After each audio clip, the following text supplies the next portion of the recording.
Every summer, every winter, or every season, I'll be missing her. No matter how much time goes by, my love for her will never die. Lately I've been wondering why goodbyes can be this sweet, yet we still cry. With all the way it goes, our mistakes, my love for her will never change.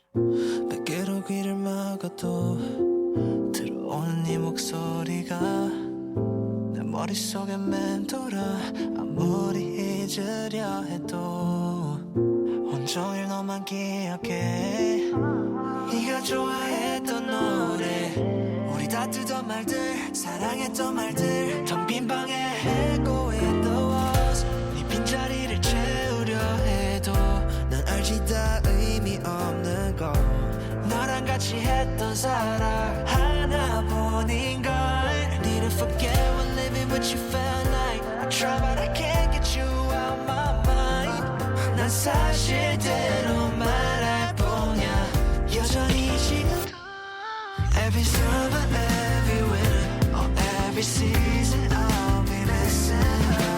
No matter how much time goes by, my love for her will never die. Lately I've been wondering why goodbyes can be this sweet, yet we still cry. With all the way it goes, our mistakes, my love for her will never change. Our life like evergreen.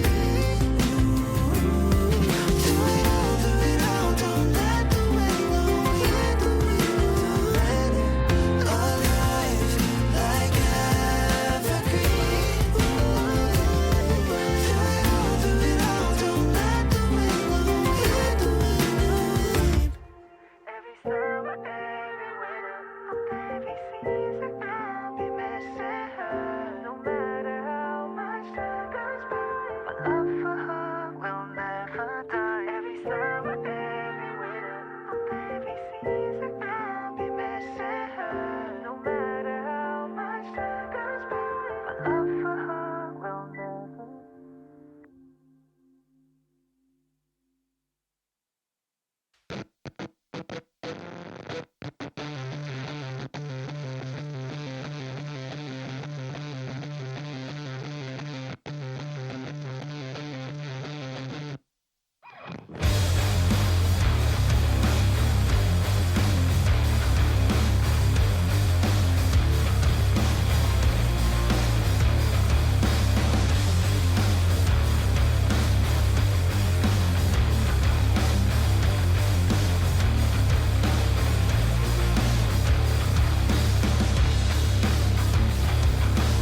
with demons in your head that have held you in captivity for so long. It's time to flip the page and prove them wrong. It's time for rebirth. Yeah, time's up to say goodbye to all the haters, doubters, and non-believers trying to bring you down. In the blink of an eye, you'll realize that there's so much more to the book than the page you were stuck on. Finally, you will be free to live a life you love living instead of the life you think other people want you to live. Remember, you're the highest authority when it comes to knowing what you want and what you love. So stop trading yourself for the approval from others. Ladies and gentlemen, weirdos and geeks, please repeat after me.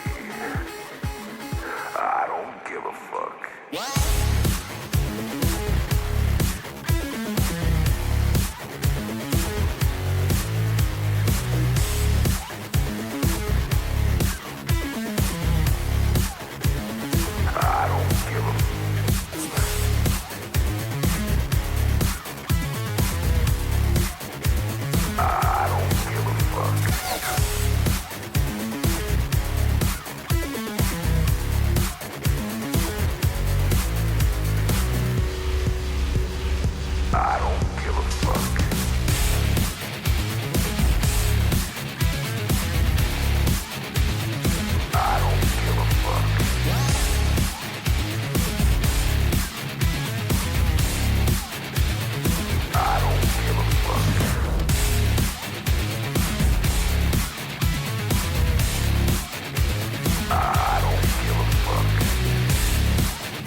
It's that time again, friends. Welcome back to where wars are fought in the stars, where fantasies are final, where agents are orange, evolutions are new, realms are forgotten, dragons are lanced, culls have essence, and we continue the race against time, against the inevitable execution of all things, orchestrated by one demigod, Vecna.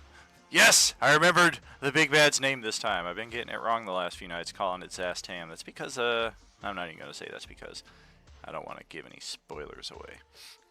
But welcome back, friends, to Roleplaying Unlimited. I am your host, Tragically HP. That stands for Hamartia Pantum Nisik. For those of you who are curious, I am not Tragically Hit Points or Tragically Harry Potter or any other suspicions along that line.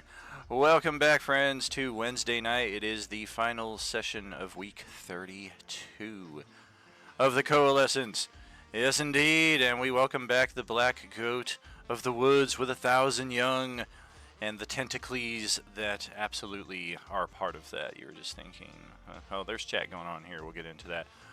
Thanks for joining us, friends. Let's go see what's up in the game chat. See if the stream setup looks okay. There we go. Y'all made fun of me enough for the old lap cam right there, so I tried to adjust some things, get a little zoom action, and this is what we ended up with. So now you just get a little part of my right leg right there is what you're going to have to settle on. Okay, and how about our friends in the voice chat in the Coalescence Gaming Lounge? I'm a simple man making his way through the galaxy, like my father before me. Oh, and what a father he was. Welcome back, friends. Good evening. Good evening. Yeah! Howdy. Howdy, strangers. Hey. Welcome back to another Wednesday evening. Katie, how's your migraine treating you? It's slowly dissipating. I am present, though. That's a damn miracle, I'll say. They don't normally, it's not normally, it's a different thing for each individual person. For me, if they're here, they're usually like a 6 to 8 hour ordeal. Oh yeah, when I texted, I was like 3 or 4 hours in already, Oh, and sure. like every hour, it's just like, oh, it's gonna go away so soon, dog. And I was like, it's gonna go away so soon. And then I broke down and took meds. Oh, there you go. Yep. This is the way. Kick those things out of there. So we are here on board Manuel and Mohula's seaworthy vessel. It's a pretty bitchin' ship. That reminds me though, did we ever assign a name to this thing? Did we go over that? We did not. What the heck? I gave you a boat and you didn't even give it a name? Call it Jenny. The USS Minnow right now. Graboids, that's it, Graboids. We're supposed to be on like a 3-hour tour, and it looks like it's not going to be that. Oh, we could call that the boat right there, the 3-hour tour. Oh, shh. Oh my gosh. Okay, just one brief moment here. Sorry, friends. We're going to send this to BRB, and we will indeed BRB.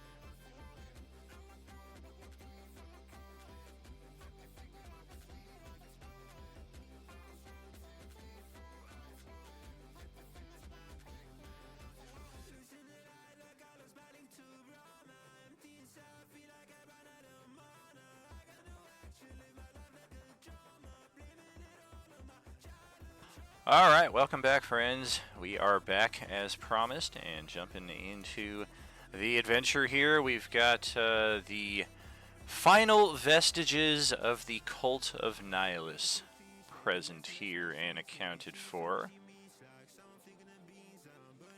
And led by none other than Darth Callus, who, oh, if I get on the right page, I'll be able to do this right. I'm on the wrong page on multiple respects here. I'm already on the next map waiting for you guys to catch up. You guys got to finish this battle first, though. Whoop! There we go. There is our Darth Callus right there. And underneath all of that armor, she is a rather dainty-looking elf, if you get down to it. At least that's the last known picture that we've had of her. This is apparently who's underneath all of that armor. But it's been a number of years since anybody's seen her outside of it, so who knows exactly just what we might expect. But she is the one responsible for orchestrating the kickoff of the Coalescence to begin with. She experienced a lot of personal traumas, and her methodology of coping with that was to ensure that the rest of the galaxy suffered along with her, and to that tune, she decided to restore Nihilus to the galaxy so he could just destroy everything and everyone. How kind of her. Thankfully, you guys put a stop to that. Most of you were here for that Act 3 endgame against Nihilus. But the idea still lived on through Kylia, and she adopted the moniker Darth Callus and recruited a bunch of other people who were really already in the organization. And that's how we get the Cult of Nihilus, Darth Callus's attachment, and this is the final time that we're going to see any of them, unless somehow they TPK you right here, in which case it's going to be a problem for another party. But I don't think that'll happen. I hope it doesn't. But let's see how the initiative goes. Everybody go ahead and roll it up.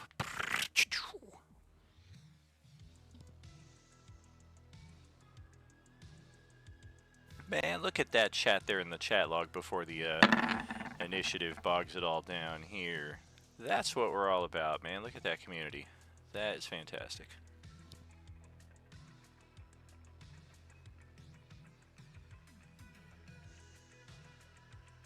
What's going on out there in Streamland? What's up, Wolf? How you doing, my friend? Hello, hello, everybody. Shag's getting down for the jam. We got the Gilligan reference, of course, for the 3-hour tour. And that is 7 of you having rolled. So I guess I better get on the bike here and start rolling for my guys. Whoop! How about Darth Callus? I feel like I did much better than that last week.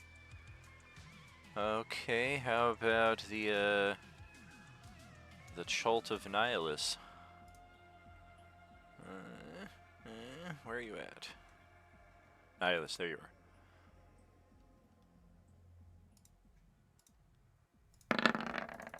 You know, I went through this problem literally every time I needed a Cultist of Nihilus.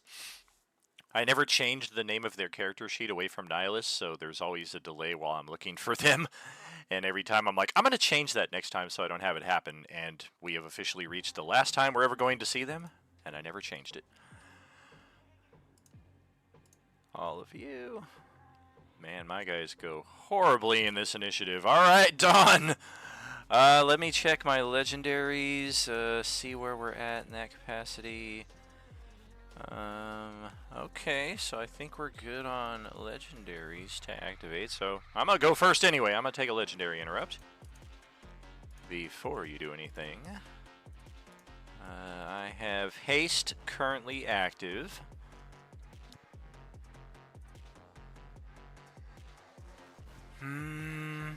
That's right. Manuel is in death save mode here. Refresh my memory. Did Darth Callus put a whooping on you? I believe it was Darth Callus, and then someone tried to finish me off, but they missed like every shot. Even though that was probably ground. Yeah, that was probably a cultist right there, or it could have been Darth Callus herself. You never know. We're gonna go ahead. I think it was the Force Lightning that also included me being invisible, and I had that luck. Yes. And it caused it to miss. That is correctamundo. Alright. Oh yeah, I've all of a sudden lost a bunch of channels here on the old Discord. It's different by device though. Like I have all the channels on the computer and on my phone, but on the iPad I do not. Very strange. Alright, so we're going to take one saber attack here on the fallen Manuel and try to finish him off. Oh, come on. Oh, of course. The only thing that's going to do that, however, is a natural 20. We do have advantage because you're prone, but if we hit you, it's going to count as 2 failed death saving throws, and then 2 seconds later, you're going to regain HP and be just fine. But if we get a natural 20, it's going to hurt. Oh! That is not a natural 20, and that does not even hit your armor class. If I'm reading your token correctly. Yeah, I have a 25 AC, but most of that is Dex and Wisdom, but they don't count that in 5e. Yeah, 5e right? doesn't That's have. Weird. I don't think 5e has like flat-footed or prone armor class. It's just advantage, disadvantage. I think they keep it very simple in that respect. All right. I live for a few more seconds. I was gonna say if I rolled a natural 1, then a very bad thing would happen. I rolled 2 natural 1s there technically, so we are going to accidentally fumble the lightsaber. Point down. It's going to instantly penetrate through the hull of the ship, through the middle hull, through the bottom, and the ship is now sinking. Wait, I dive in between because I want to save the ship. Good news, Darth Callus no longer has a weapon, though. It's an even trade. Go ahead, Don. Regenerate those hit points and do what you're going to do. Okay, well, good thing I have the mending spell. Okay, so I'm gonna get up using half my move. Let's see. I'm going to.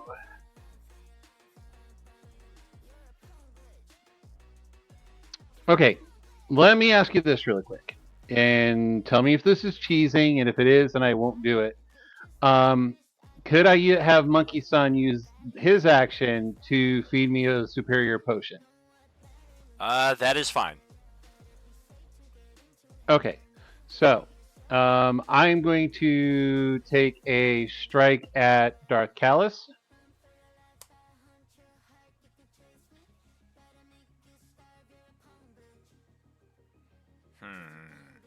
I forgot what my armor class is. Is it really that bad? That's 23. Yeah, Beskar Mandalorian armor. Okay, that will indeed connect. And what's the elemental? Was it lightning? It was lightning, but again, we didn't. When we did my ability, it never stated whether it goes away when I go unconscious.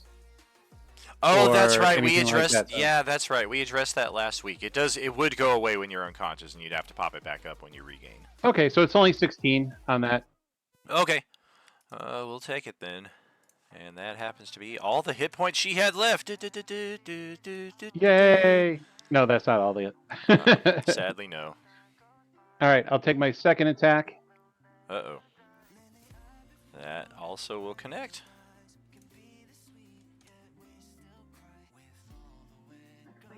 I'm going to utilize my mobility to move out of the way without provoking an attack of opportunity. Boo. Yeah, I know. Actually, it's going to be over here.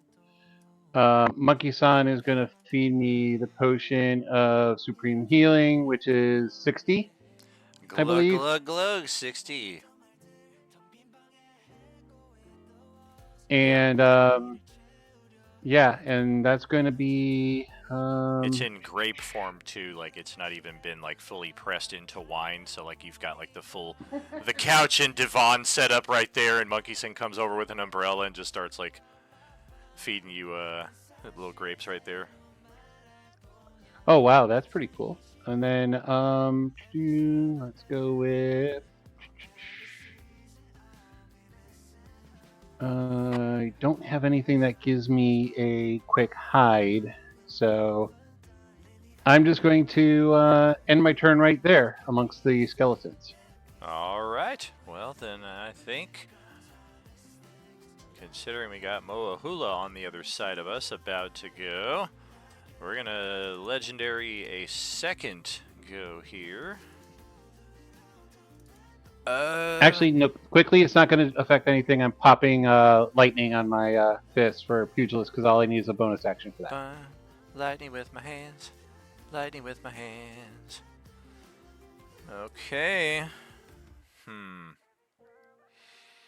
We're going to do the dark side is unnatural. He said with as much pleasantness as he could muster. And we're going to try...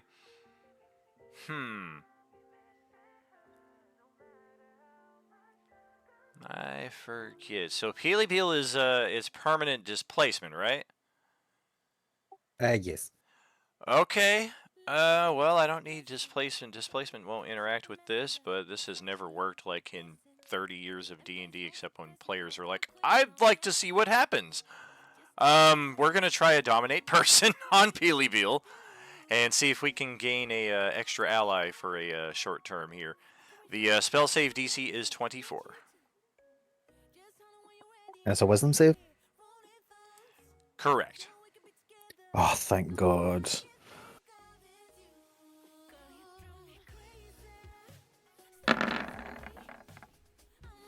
We good. Damn it!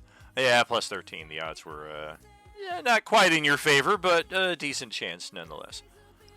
Thank Is God he it on was the my golden hipster. couch? Yeah, he brought the golden couch from last night's session over here with him. Monkeyson did. Okay, so that is Matheson's turn. That is 2 legendary interrupts from Darth Callus. That will pass it to Moahula at this point. Okay, I am going to attack Callus. Attack number 1. Oh, and my element is lightning on my... Oh, wait, hold on a second.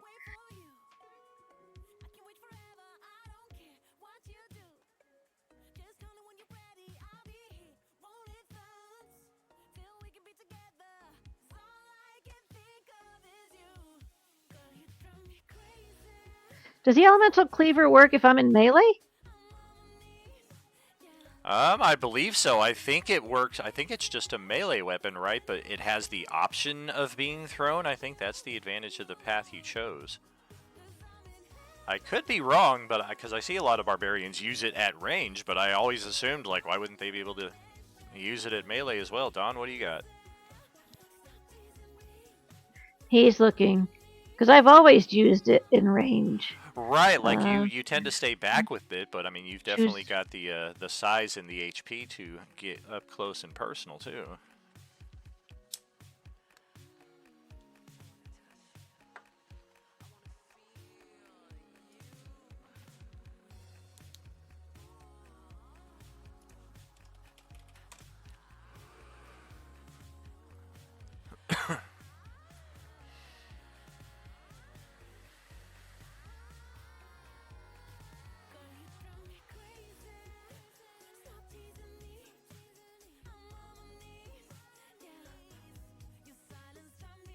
It says while you wield the weapon, it changes to the chosen type, but it says it gains the thrown property. Okay, so yeah, I believe that's just like a hand axe. A hand axe can be used in melee, but it also has the thrown property. So does the dagger. So yeah, you can absolutely use that in melee. Okay, cool. And so it's got lightning on it. All right. Great X.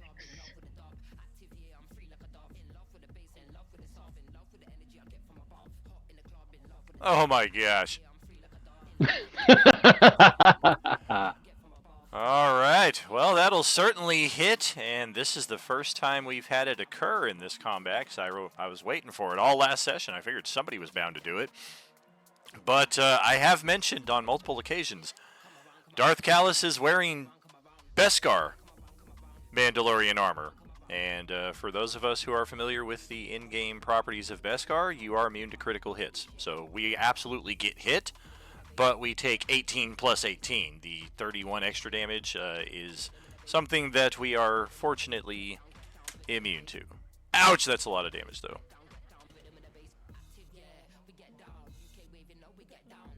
Just wait till somebody gets their hands on that armor if they can. Yeah, exactly. Similar to adamantine. Here comes attack. Attack number 2. Excellent. Well, crud. Do we want to keep that or adjust it? Okay.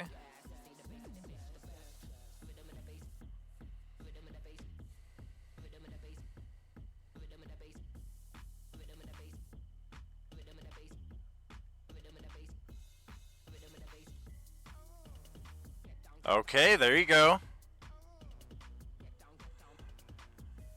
That's another good chunk of damage. Ow! Yeah, we did not care for that very much.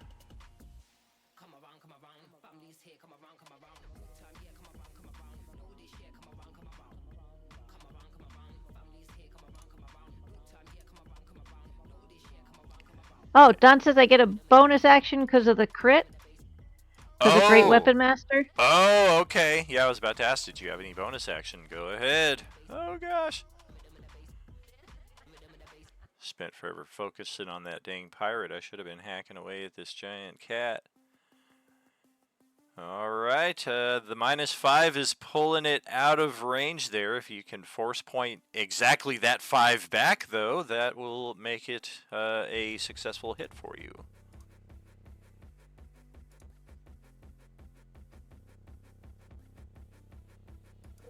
Moahula should be the other one with my Bardic Inspiration as well. Oh, she does have the music note there on her token, so that is an option as well.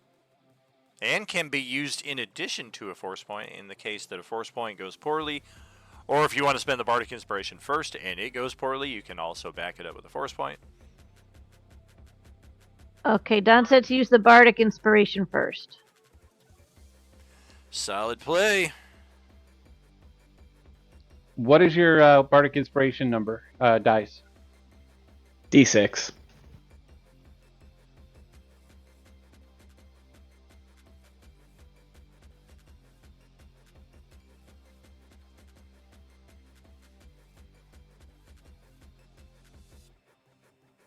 Okay, so now you need a force point of minimum or better, and that will turn that into a third successful hit. Okay, so that'll be a force point. Boonk! Ouch! Yeah, you just did a quite a solid chunk off that health bar. And I need to check some concentration checks here. Crap! Well, too late. Technically, my armor class is 2 better because of the haste, but play it as it lies.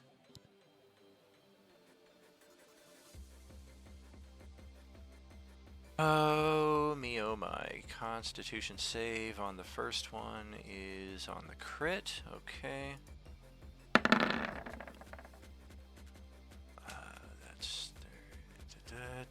That is exactly the DC. The second one is for, it's going to be the same DC. We need to beat an 18. Okay, there we go. I feel better. Now, And I'm going to use mobility and back up a little bit. What? Alright. Well, that just disappoints me. That is not fun.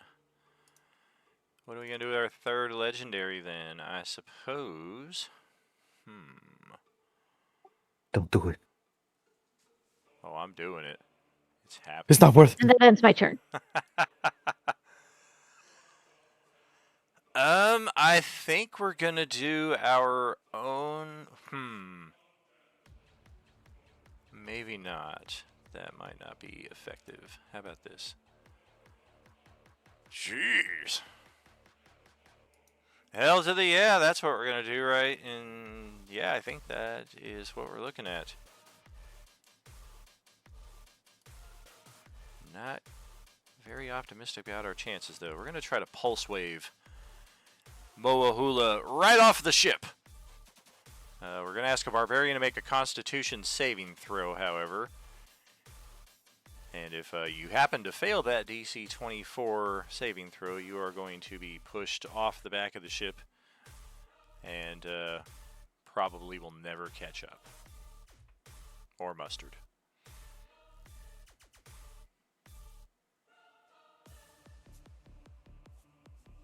Half damage if you make the save. Whoa, I like my chances there.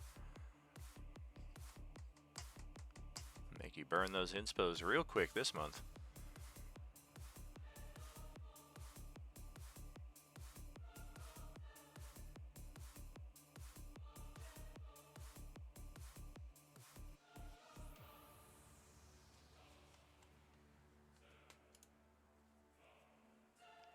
She also automatically gets on her con save. She gets advantage. Okay. I mean, still it's a 16 versus the natural 1, but sure. Does she want to re-roll it? She could technically make it with a force point, but you need an 8 because DC is 24.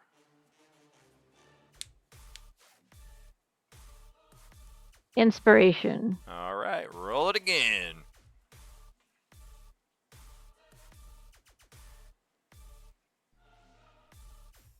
Okay, 19 is closer. You need a 5 or better on that force point now.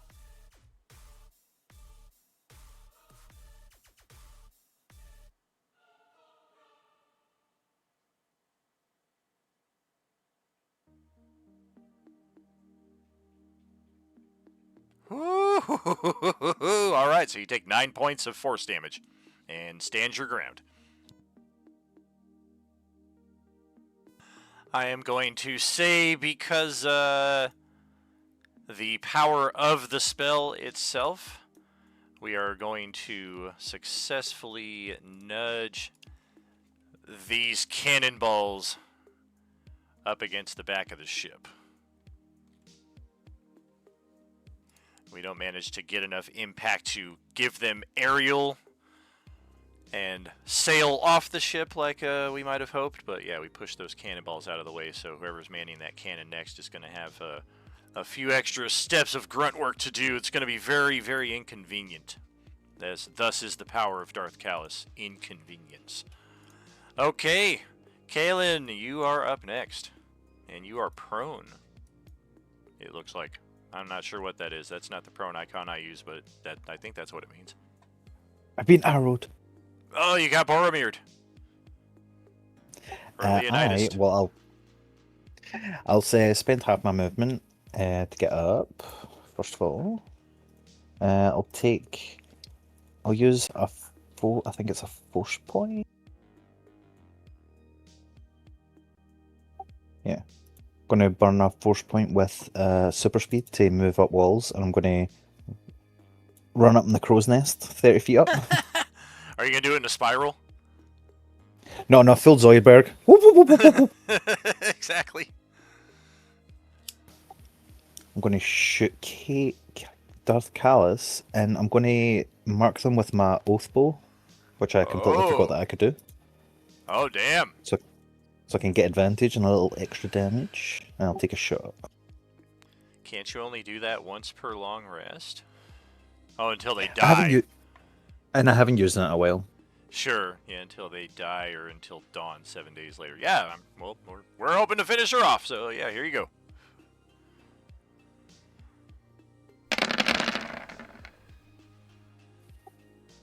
Jesus.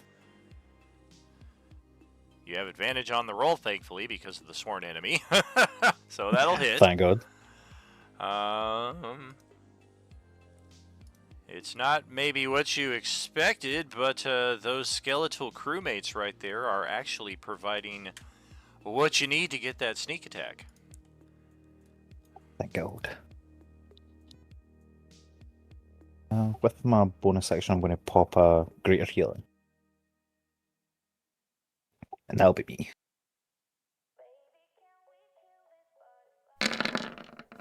Very well. Get that HP. Sorry, that was a mistake. We don't like mistakes. Big mistakey. Okay. Well, it is... Yeah. Okay. It is Kimberly's turn.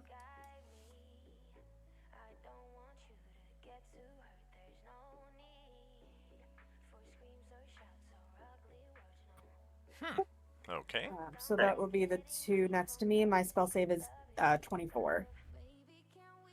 Goodness, that's equal to the big bad here. Very nice. Dex. Oh, wait a second.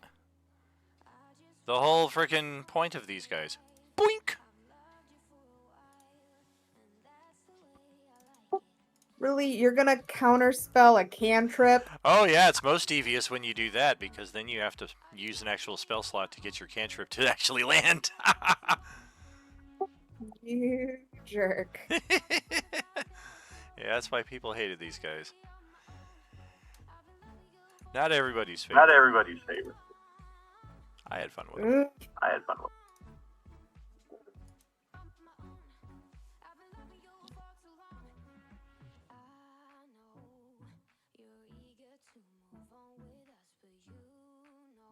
I'm going to, with my boon of speed, use a bonus action to disengage.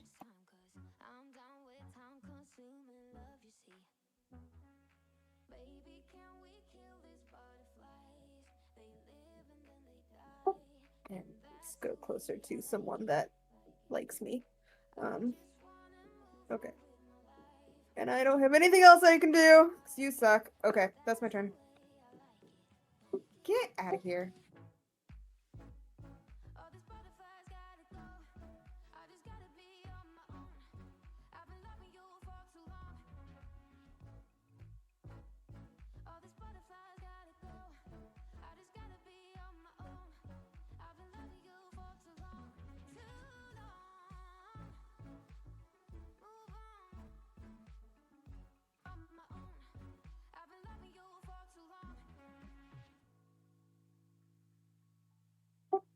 Daniel, if you're speaking, I can't hear you.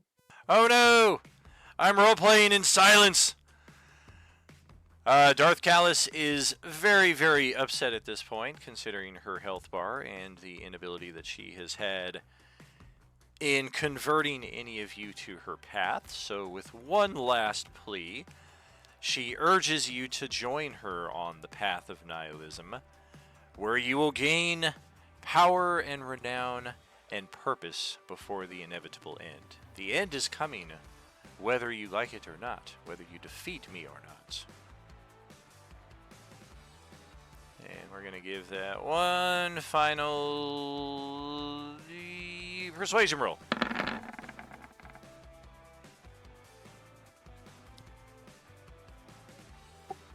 I mean, I think we need to take that. You got it, boss.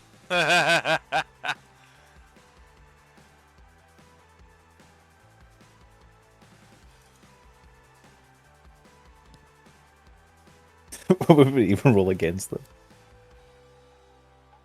I mean, when you're talking PvP, which is kind of always the case when you're doing mental coercion without actual spells involved, it's play it as you will.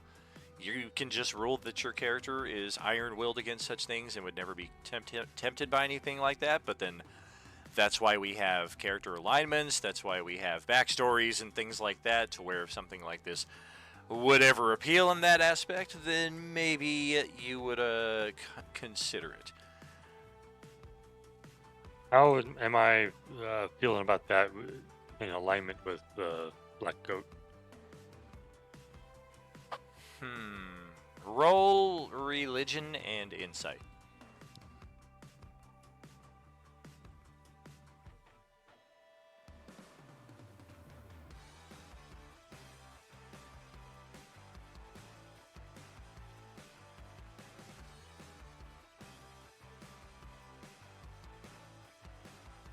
I didn't have advantage on the persuasion, just FYI. It's the 27. Still, though. I mean, it's impressive. Insight and religion are lining up pretty well. Fia Lien is feeling... I will send this in Discord.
And if I can respond, I'll telepathically respond to her, and only she will hear it and say, "You are not the one to convert me. There may be another, but it's not you." Oh my. Well, okie doke. Is anyone seriously considering I mean, considering is one thing. She probably can't read your mind, maybe. So is anyone outwardly like, this sounds like something for me? Yes, I would like to do this. Her words are persuasive, but I serve another master. Monkeyson looks down at you with a nod. Good, good. Not you, monkey son. Yes, me. I am the avatar of that which you pay homage to. Oh, okay then. Hey, buddy, what's up? I mean, Greyhador has a bounty on his head because he satirized a frickin' noble. I don't think this is gonna persuade him to do anything. Yeah, I mean it's that's a different realm altogether for sure. Peely's thinking about it. They're not going to outwardly show anything, but their mind's working. All right. Well, shoot. 1, 2. Oh my. All right. So Greydor is prone. There's Peely Peel, Nihilus. Nope, not Nihilus. Callus is Funk. All right, that sucks.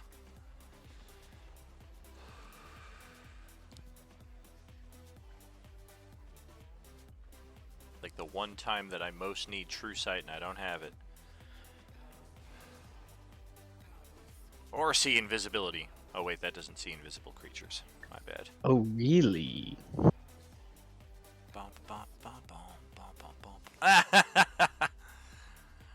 Okay, well, it's yeah, this is not good. Not good. And we're going to carve our way through the path here. We're first going to step right up here and look Greydor very sternly with that Mandalorian helmet.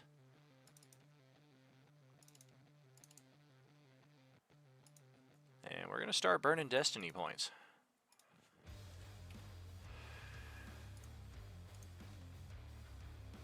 This is now a critical strike.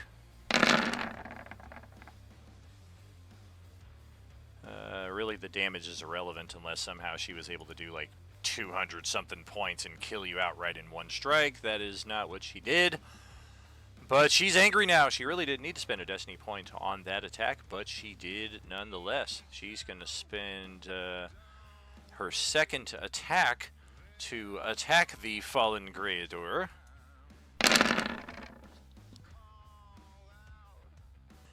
That will count as 2 failed death saving throws. And with the third attack, that will X out one of the player characters here. We are now in need of restoratives beyond hit points. We've got a fallen party member. That's twice you've killed Greyhador. And we are... Literally 2 weeks in a row at 2 yep. separate tables. Oh, God. What did he do? You had 12 hit points and you're standing next to me and you're the only one I can see. Okay, and then we are going to use... yeah,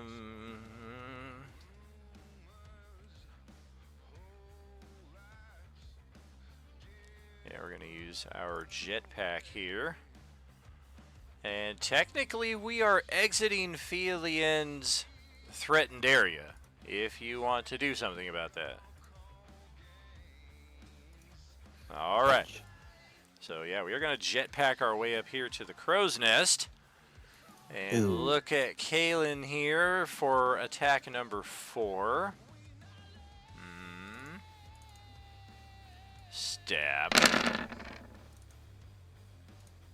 29 to strike. It's a hit. 44 damage.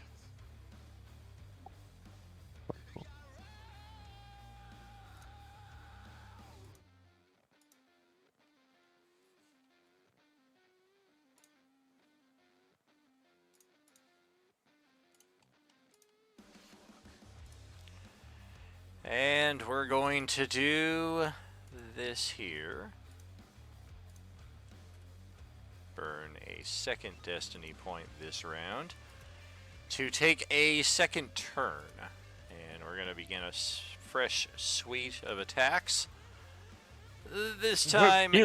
Hurry, Healy, tell her that you were considering her offer. Can I actually say that? That would be a free action.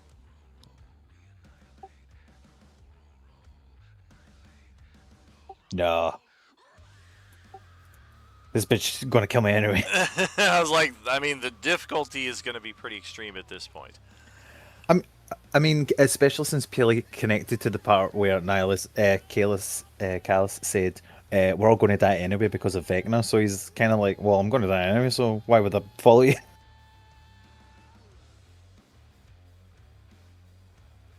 Well, now you're just going to piss her off more by saying something like that, so,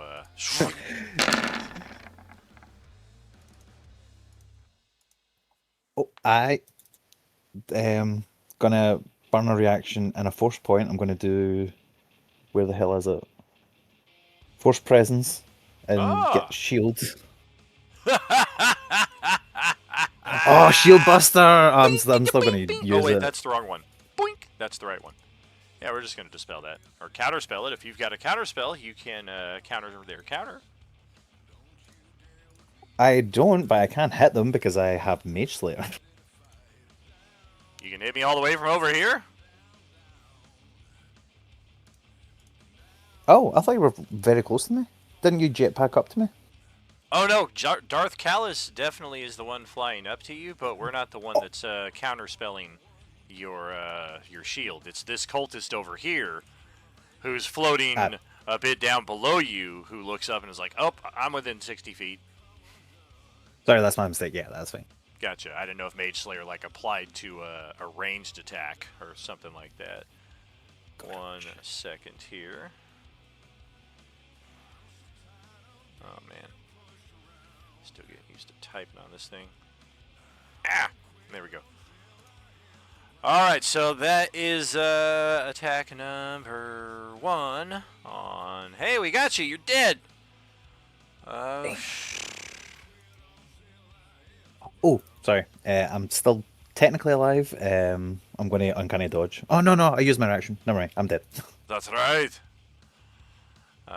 Yep, we're going to use 2 more attacks here and basically follow your body down to the hull of the ship here, or the deck of the ship, and take 2 more swipes at you on the way down, or 1 swipe if it happens to be a crit. No, it's not. Oh, for crying out loud! All right, well, when we didn't need it, there it is. Double crit to finish off a second character. Oh dear. And we still got movement and a bonus action and a 4th attack. For some reason, Matheson came prepared. He still has his death save meter on. But, yep, if you thought you were the next one, you are absolutely correct. We're going to put some distance between us and save the big cat lady and the invisible girl for last. Take our 4th swipe. Excuse me, on Manuel here, and I think we're gonna use a destiny point for it. That will leave us with 3 of those babies, and just automatically crit the character here. Watch me roll a double crit again. Alright, we did not. So it is, what is this damage? It is 37 plus like 48. It's enough to knock you unconscious.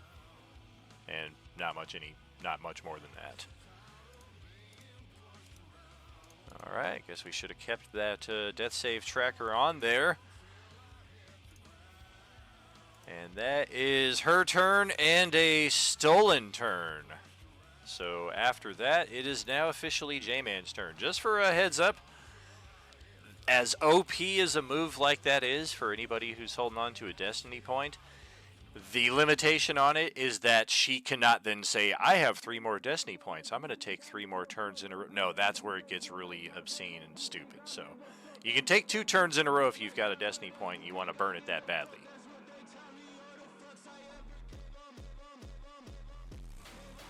J-Man, go ahead.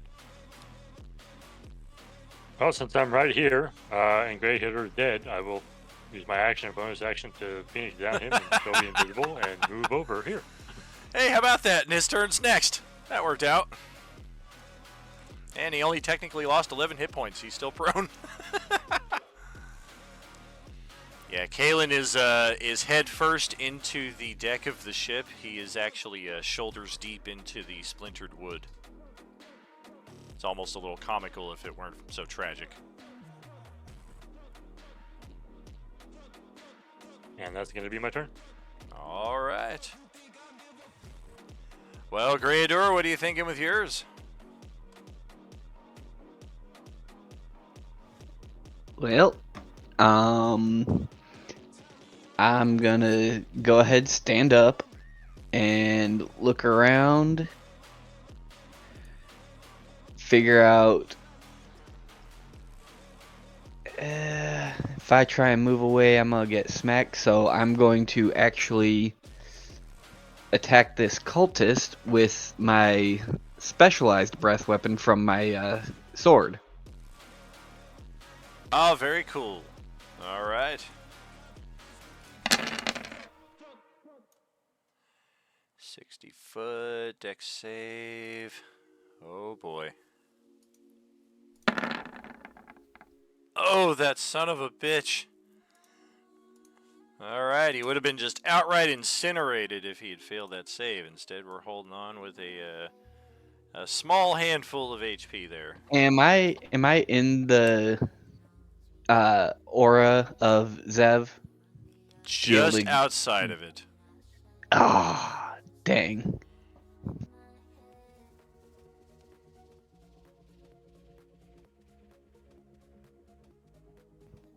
All right. Yeah, I don't have any other things I can do. Except I'll give Mohu another bardic inspiration.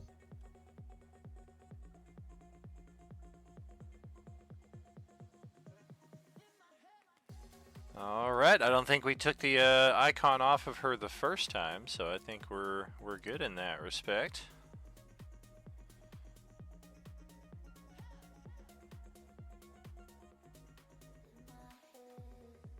That'll be turn.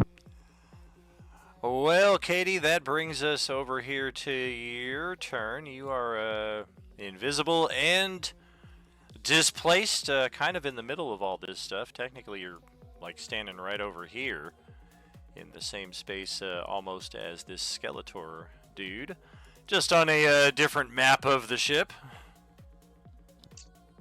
Yeah. Okay. I've been thinking about what to do. Thought about using the potion as my action, but I don't think I can do that in good conscience. So I'm gonna fire off both of my shots at Darth Callis. This one and this one. Not the best rolls on the planet. That first one turned out pretty well. Second one, if you want to spend your inspiration to get the advantage, that'll connect too. Yeah, I'll burn the inspo. It's fine. Whatever. All right. Is it advantage for invisibility? Correct. Yeah, the first one she gets advantage for the invisibility, but then it pops off after that one. And then as my bonus action, I will drink a potion of supreme healing to hopefully get some HP back, but that'll be the end of my turn, and that's 10d4 plus 20? Correct.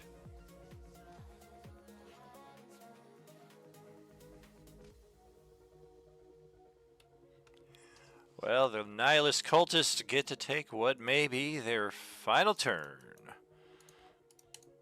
Rolling. We got got 1, 2, 3, 4. 4 of them remaining. I remember when I had dozens of them. So much fun. Nobody could get a spell off to save their lives. It's the best, Jerry, the best. We work for the guy here, so yes, let's put an assist in over here and see if we can stab, stab, stab, and put a little X on top of Manuel's token. Zip, zip, zip. Look at that, we only hit 1 time out of all 3, so you have 2 failed death saves.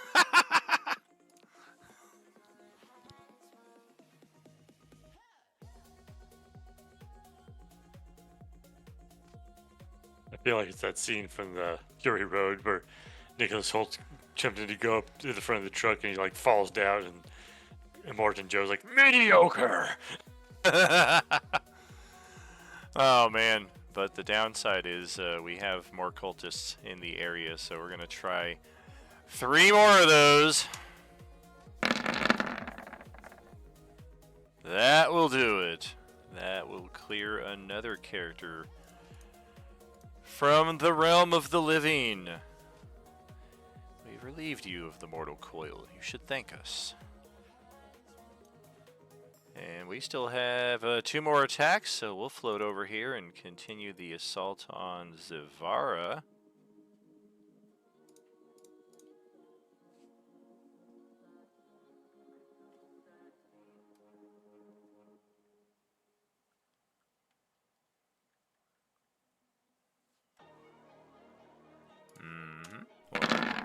And 2, 27 to hit, 15 will miss, 13 necrotic.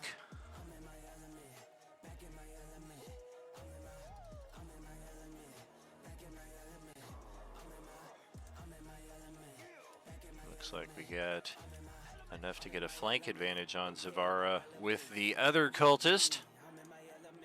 3 more swipes.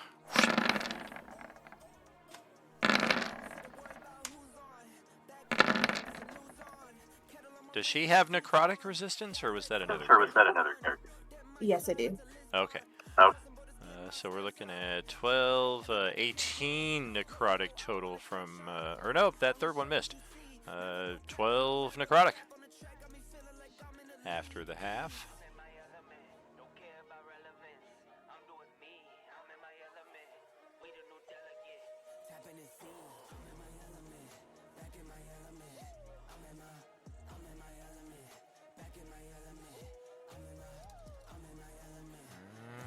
Okay, well, shit. Did you forget I was standing right here? I know Greater didn't. Alright, step, step, step. While still prone. Oh, for goodness sake. I stood. Oh, you stood? Oh, thank goodness. I stood. I started out by saying I stand up, and then Yes. I take a look around. My bad. I forgot to take that off of your token.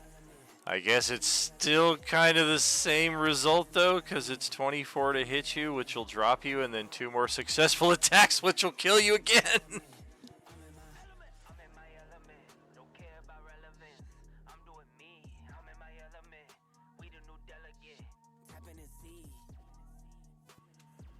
Yep, and I don't have a shield spell. Alright, well, that is a suck and a half right there. Even if you did, they would dispel it. But they dropped another character here, so we will progress the turn order in that respect. And we're going to take a bit of an early halftime here between rounds before we settle into the next one. And we'll catch up with you shortly with some more Are You Gaming.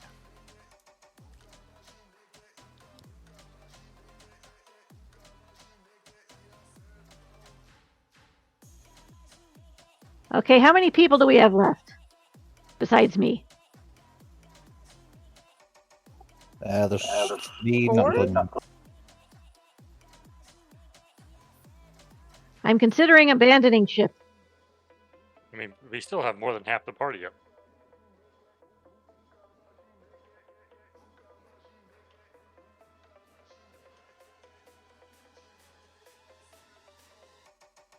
And everyone is looking pretty low. And right you've now. got an uber power callus still up with cultists that are blocking everything. So good luck. Well, I think you might want to take out the cultists and then worry about Callus.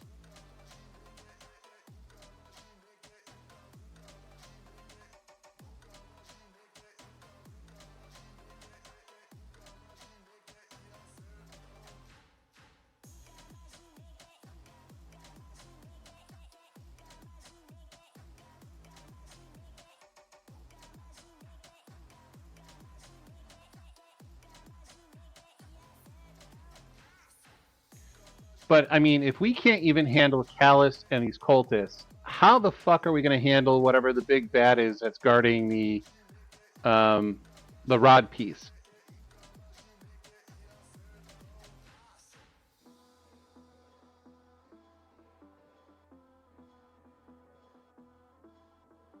You can't talk, you're dead. And talking anyway. I'm talking through the monkey. Oh my Stop! god! Stop making good points as a ghost. Well, it seems like he's intent on killing the party. Why do people always say that when it's just a little difficult?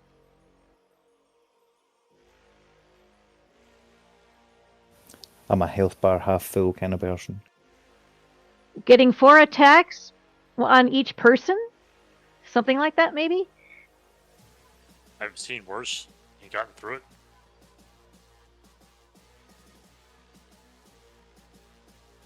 Well, I'm gonna hold faith that there's actually a plan behind all this. And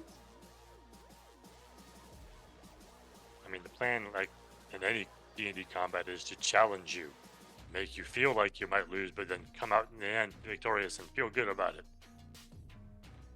I'm not feeling too good. I'm dead. Anybody got one of those globes? You're dead. You're not feeling anything. Look, globe. The ones that ghost. teleported us. Oh, the bulbs. Do they still work? I don't know. Especially since we got all like transported and stuff. I don't know if they will work at this point. Also, do they take us through time and space? Because I think we're technically in the past right now. You know, we were in the past. Now we're, I think, in the. I don't know who can tell with the coalescence. We're everywhere.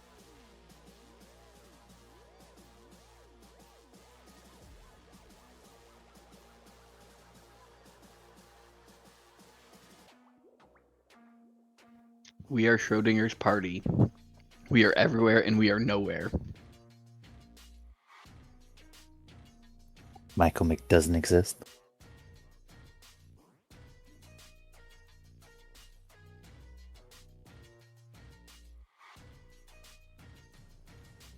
I think Mohula could easily take out 2 of the cultists, maybe 3 if you do enough damage.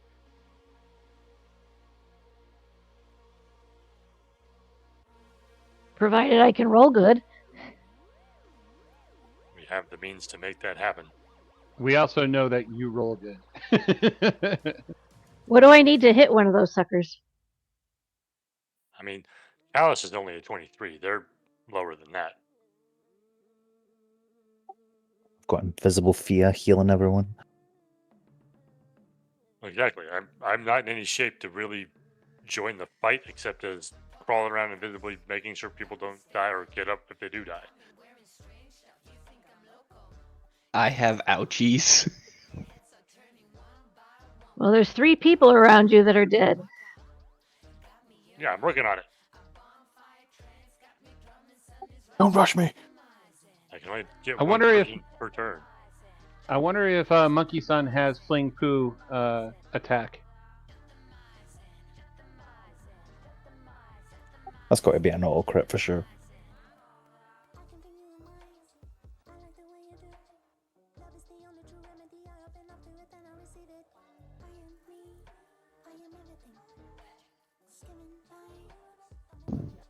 that would definitely be emotional damage.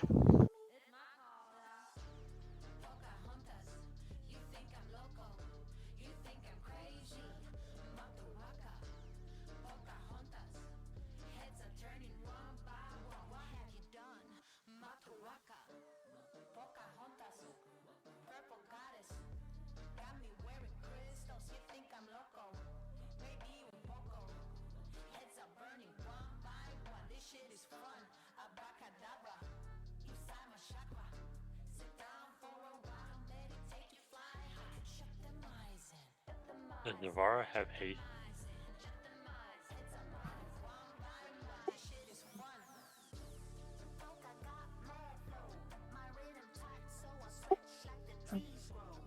I do have speed potions.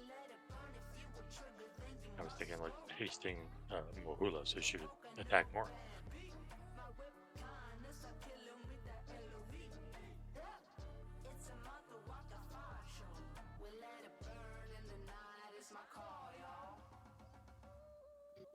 So who all has True Sight and or Devil Sight? I have Zavara, Devil Sight. Zavara has true sight. Okay, so magical darkness won't really affect our party too terribly much then. Well, that's just 2 people.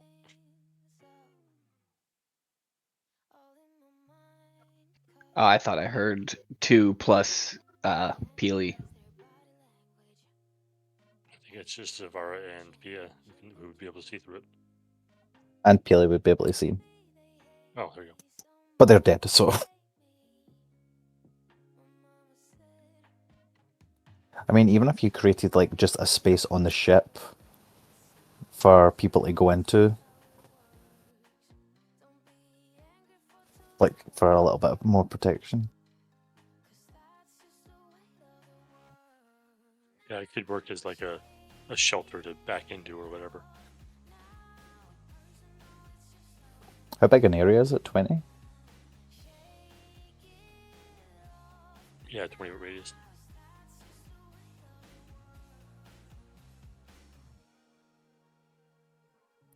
If Molehill moves, you could put it at the back of the ship.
show you the door. What's that, yeah, are you sure? Yeah, that's a rental, yeah, what a bore. Lying, nothing in the core. Buying, yeah, what for? But do what I need to, always sure. Boring, never been that.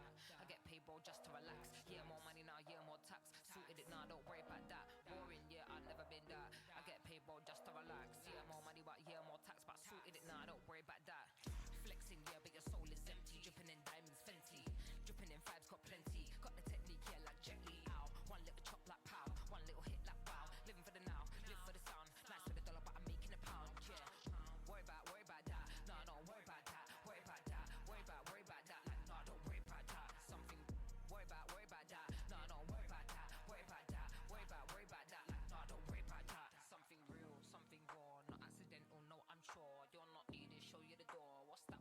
Yeah, are you sure? Yeah, that's a rental. Yeah, what a bore. Lying, nothing in the core. Buying, yeah, what for? Do what I need to. Always sure. Something real, something raw, not accidental. No, I'm sure you're not needed. Show you the door. What's that?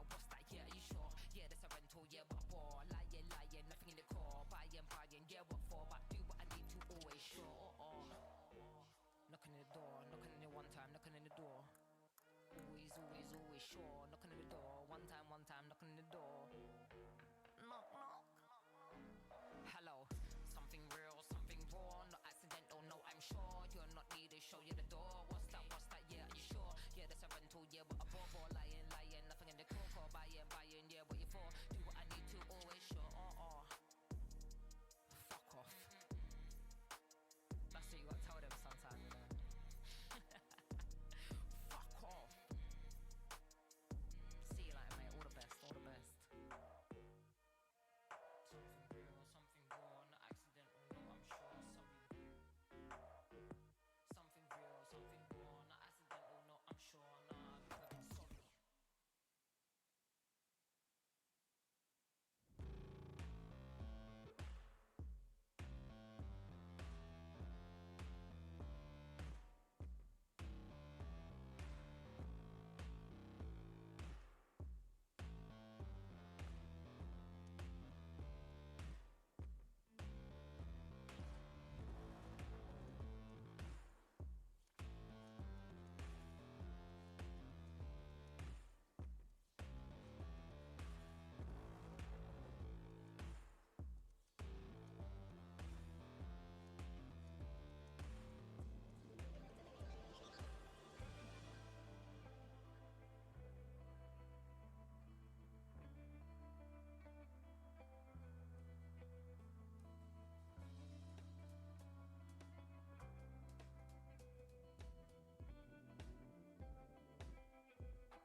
Well then, welcome back, and we kick off round 2 with a dead guy.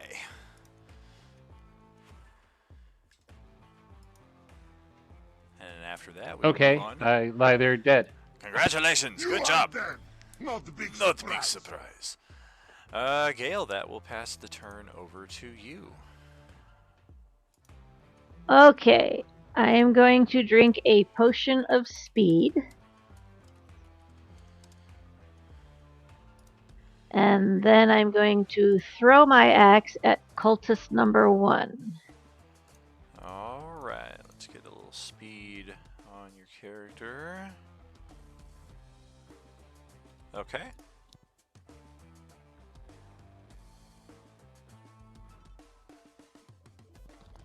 Go right ahead.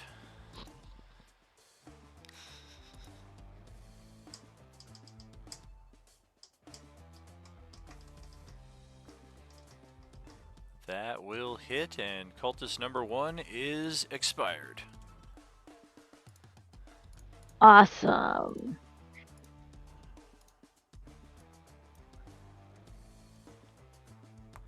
Don't forget your regen as well. Yes, indeed.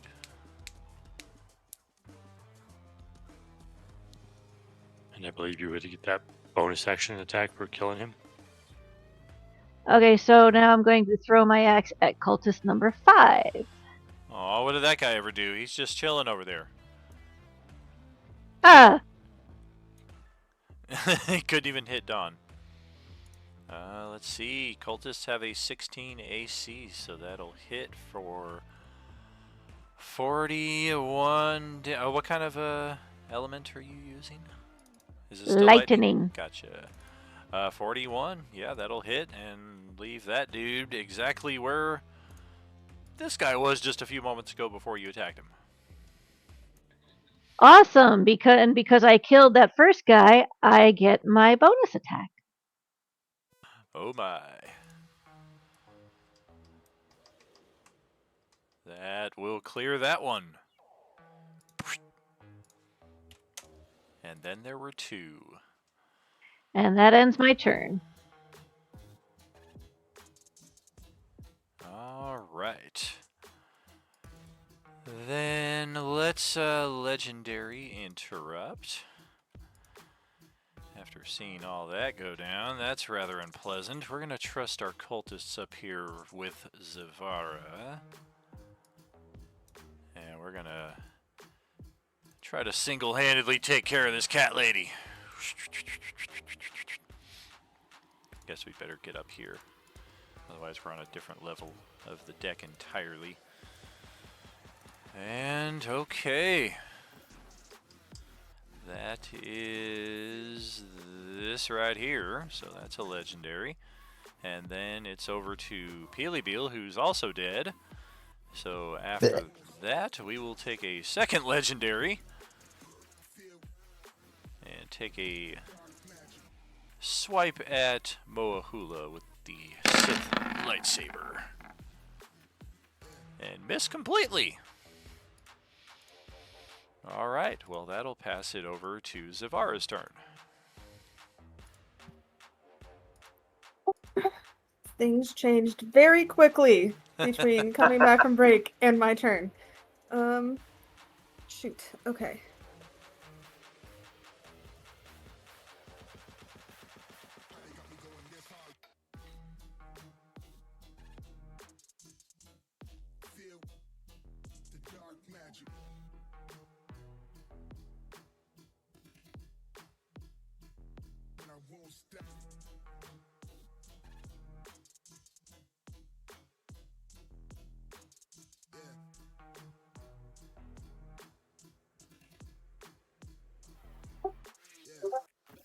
Sorry, I don't know what I want to do. You still got a couple minutes to decide. Don't forget these guys counted like crazy. Oh yeah, and they've each got their reaction. Covered, hopefully. Okay. There's a lot of people dead. So, I'm going to use my Boon of Spell Recall. Because I'm tired of this chick. And I'm going to use a Sorcerer's Point to Subtle Spell. Alright.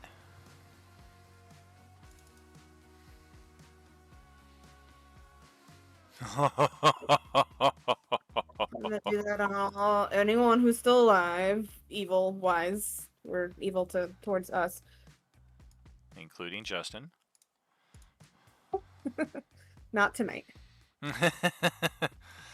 Well, crud. Go ahead, roll that damage. I'll start rolling saves. Wait a minute, she said tonight like maybe it will be in the future. I mean, I am in your game where you do spend time trying to kill my character, so just saying.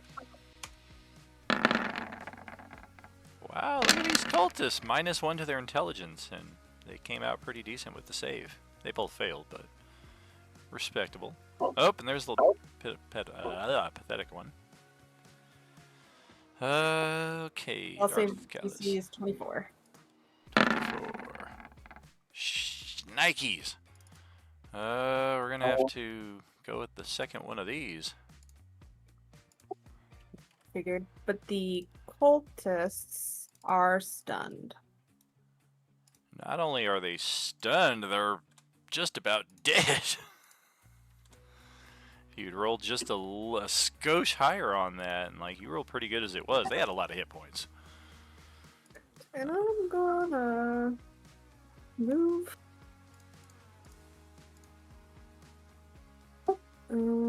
Okay, actually, where can I go? Yeah, awesome turn.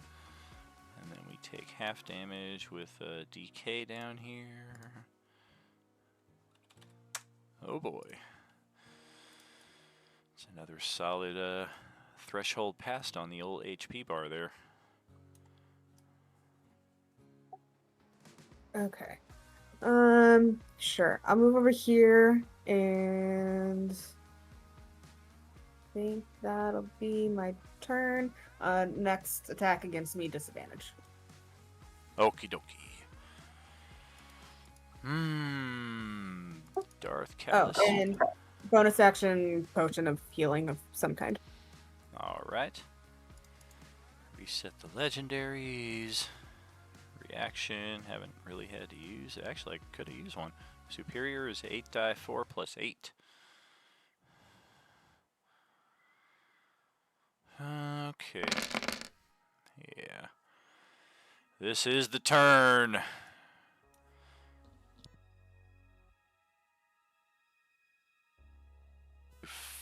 We're going to do 4 attacks with the DB lightsaber. And whomp. There's one. Oh! Wow, and I missed on the other side of it again. Holy moly, okay. Attack number 2. There we go. Attack 3. And attack 4. Alright, so after that horrible start, looks like 3 successful attacks there. I don't think Moahula resists Radiant, am I correct? You are correct. Alright, so that is all of that damage. 48, 60, 73, 80, 90, 114, 124. 131 points of damage from that Sith lightsaber. Oh, and I need to remember her armor class is 2 higher. So we did still hit 3 times, but yeah, she's got 25 AC right now, technically. And after that, we're going to action surge with our second remaining. And that means 4 more of these babies against the same target.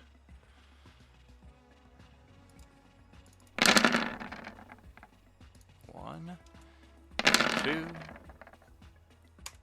3. Wow. 4. We missed 3 out of 4 times. Oh my goodness. Okay, so in addition to the 131, attack another 47 onto there. Is the total HP lost there on Moahula. Well, definitely, because you know this is coming up next. We're going to Destiny Point ourselves another turn after...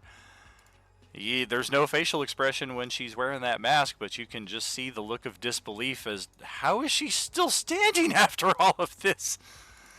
And let's see how these last 4 attacks go.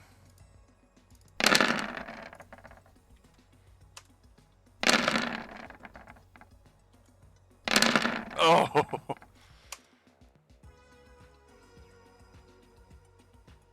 Oh dear. Alright. Okay, 38, 46, 50, 60, 70. If it's more than 77, I'm dead. It is more than 77 for the first 2 attacks.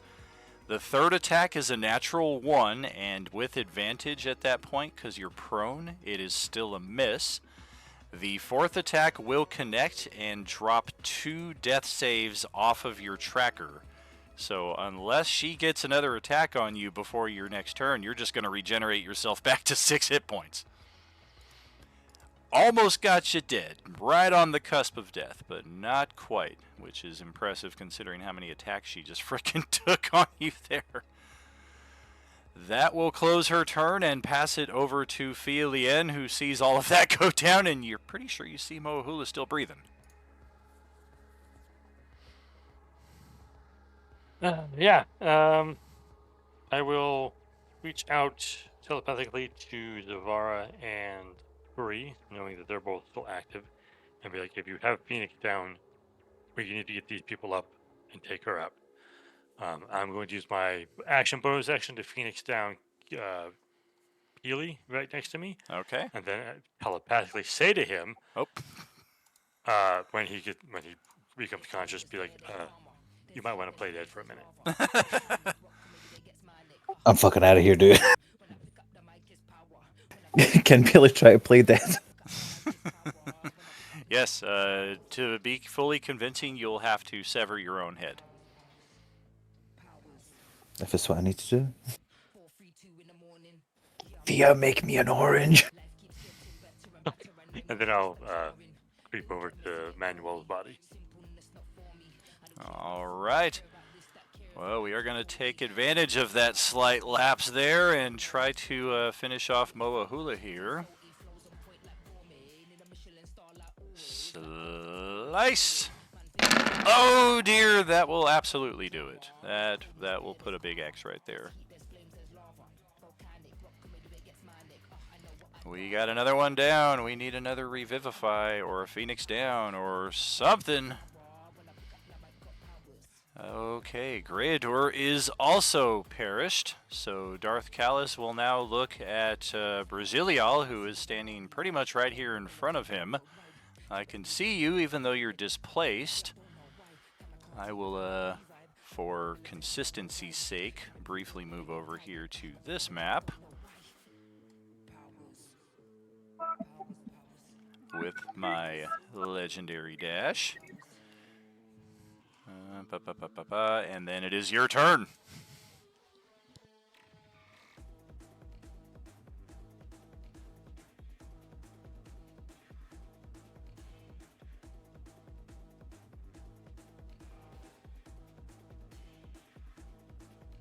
Okay. I am gonna do the same thing I did last time. Fire off 2 shots at her. Do you have crossbow mastery? No. Gotcha. You have the disengage though, Is right? she flying? What's that? Is she flying or is she on like the ground? It depends where you're at, really. Oh, okay. I Cool. thought you were on the ground, so that's why I don't have the. I am on the ground. I have not. Yeah, she's got a activated jetpack my that she's flying levitation around ink, with. but- Yeah, because I am definitely on the ground. Yep. But you have the cunning action, right? So you can like disengage as Yes. the bonus action and then shoot without the disadvantage. Yes. All right. And I'm in Zev's aura thing for the +5 on your doodads? Your rolls. Jesus Christ. Something? Yes. Something happens when you're in her aura. I do remember that.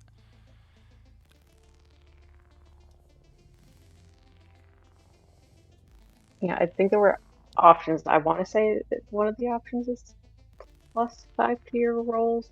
Correct us if we're wrong, Jim. Uh-oh, did Kimberly step away? Do we have to pull a Grant here? Oh, look at that! Look at that! So I heard her speaking. I did not hear what she was saying. Like one of the options for being in your aura is like a +5 to your rolls, right? Yes, so you can either do advantage or a +5 on one roll. Yeah. I don't. Oh, for the +5. Make the first roll. That'll make it a 22. Does 22 hit it, Darth? 22 is one shy with her Beskar armor, but you can do the Force point. I will force point it. All right. Did you disengage, or are you still standing next to her? Yes. Okay. Yes, I disengaged.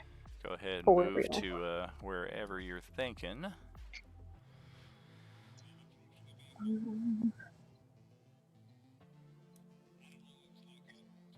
look over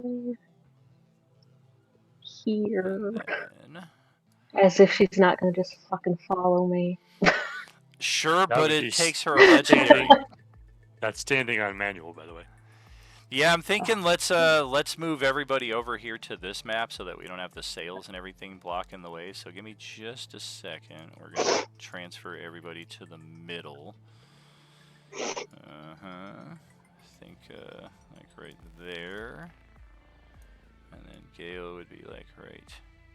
I mean, technically she's not in the room here, but rather above. And then Greydor, perfect. The two cultists, right, like so. Kick this idiot out of here. And just in case, for sneak attack purposes, we do want to keep the crew in their respective positions. So let's do that. And then we can put, like, Katie right there. Unless she does want to step on Manuel, that's an option. No, I feel like that's a little rude. I'll go next to him. What's really rude is when you do it and the party member is still not dead. Justin remembers that. Dawn does too. Poor James. He only cut my Power throat. move. I'm still living. I'm still alive. And then that will be the end of my turn. Yeah. Okay. Well, then I will indeed pursue you, but it is going to take my legendary action just to move over instead of a legendary to get an attack. I'm going to check something here real quick. We're going to step on Peely's neck just to be safe, and then I'm such a good corpse. What Peely? I thought there was a Peely there. There's not. This weird rug. Okay, so yes, it is our legendary to move up to that spot, and that will pass it full circle back to the top of the round, back to the dead guy. Womp womp. And then the dead cat lady. And then the dead cat lady. No,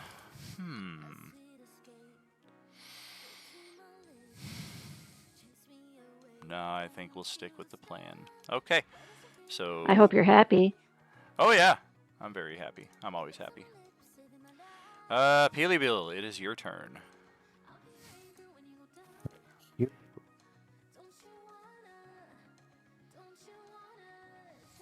Gonna burn all my destiny points.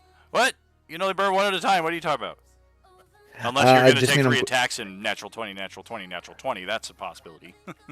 No, I'm going to attack twice with nat 20s, and I'm going to take use one for an extra turn. If possible. Okay, yeah, that's totally legit. That's fine. Oh boy, big money. Man. So, meanwhile, behind first the of all, scenes, Vecna's all like, first of all, I'm going to pop a potion of speed also.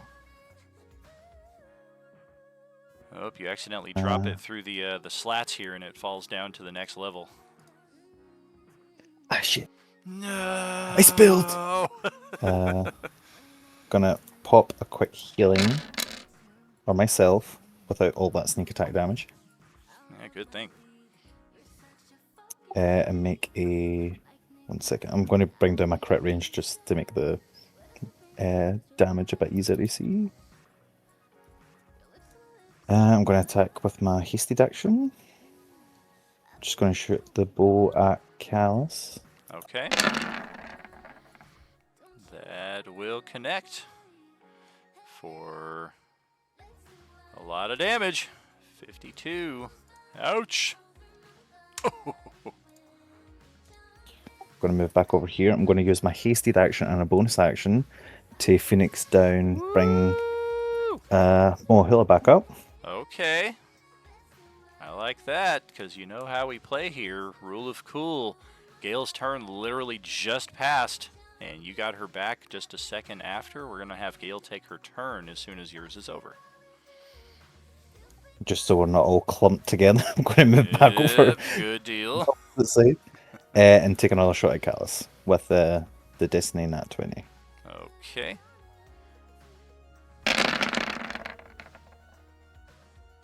Hey, how about that? I would say hold on to that nat 20. Or hold No, on. I brought down my crit range, that's how. Oh, I see. Okay. What is Just make the damage a bit easier to see. I heal for 40, and that will be me.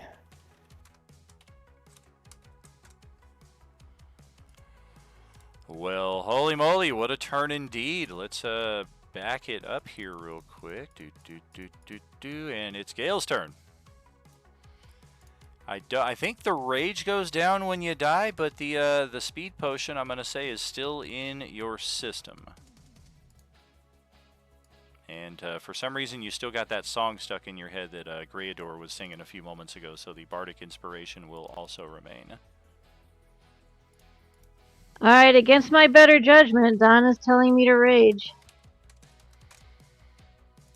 All right, here we go. Oh, too big! Okay, I heal for 6. Yep. Plus the 1 hit point that you got from the Revivify, so you'll be at 7 HP technically.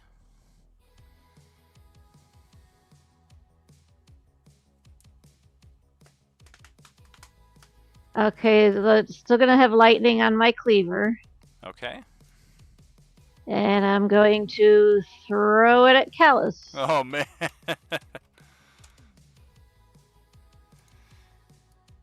And Don says I get 4 attacks because of the speed potion.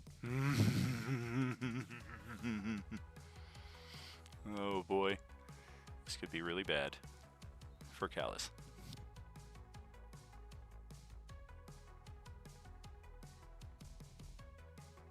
Inspiration.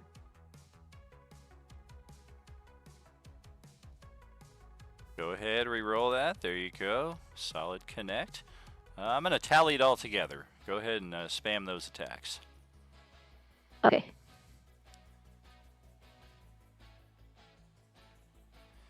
Oh, and then here's Paul just like randomly throwing in arbitrary extra damage. Oh yeah, and an extra 35 points damage on the...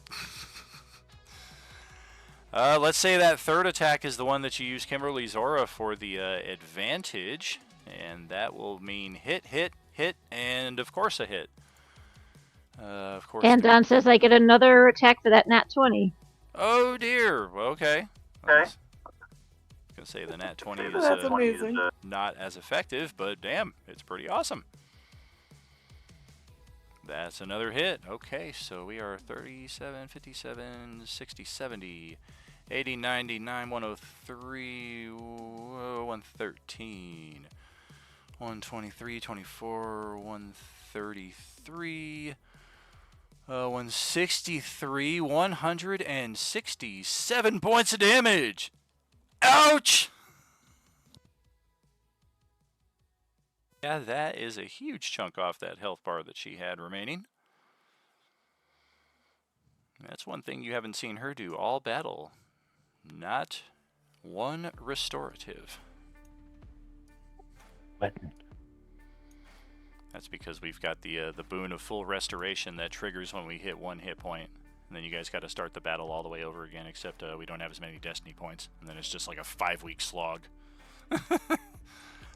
Right, and I'm gonna move over.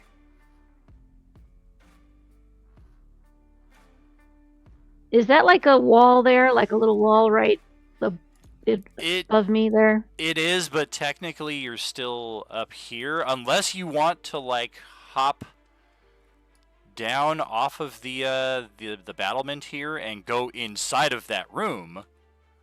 And then... absolutely, you can kind of be like, I got cover, kind of, now. And especially if you, like, hunch up against those barrels right there. Just don't break Manuel's rum. Yeah, that works. Okay. Yeah, he might not be too happy about that. Of course, he's dead right now. He doesn't have any emotions. Okay. Kimberly, your turn. Got me without any legendaries right now. Goodness. Okay.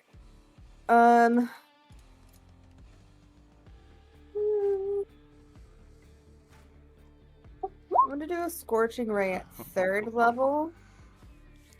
So that'll be 4 rays. My counter spells. The first one I'm gonna call for advantage with my aura.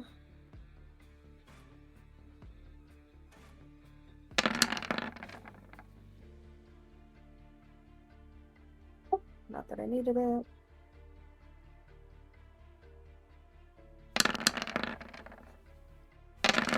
Are these on Callus?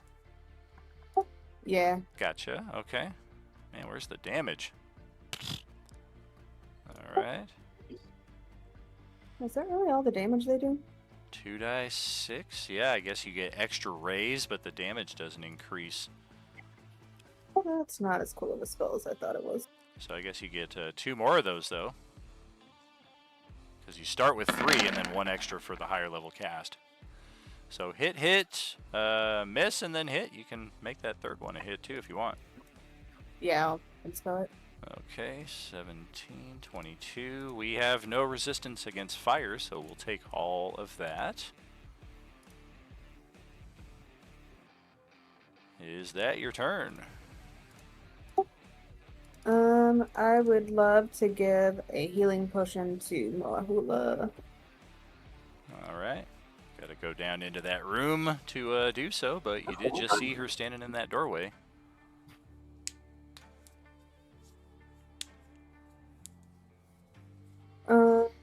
What are the Supremes?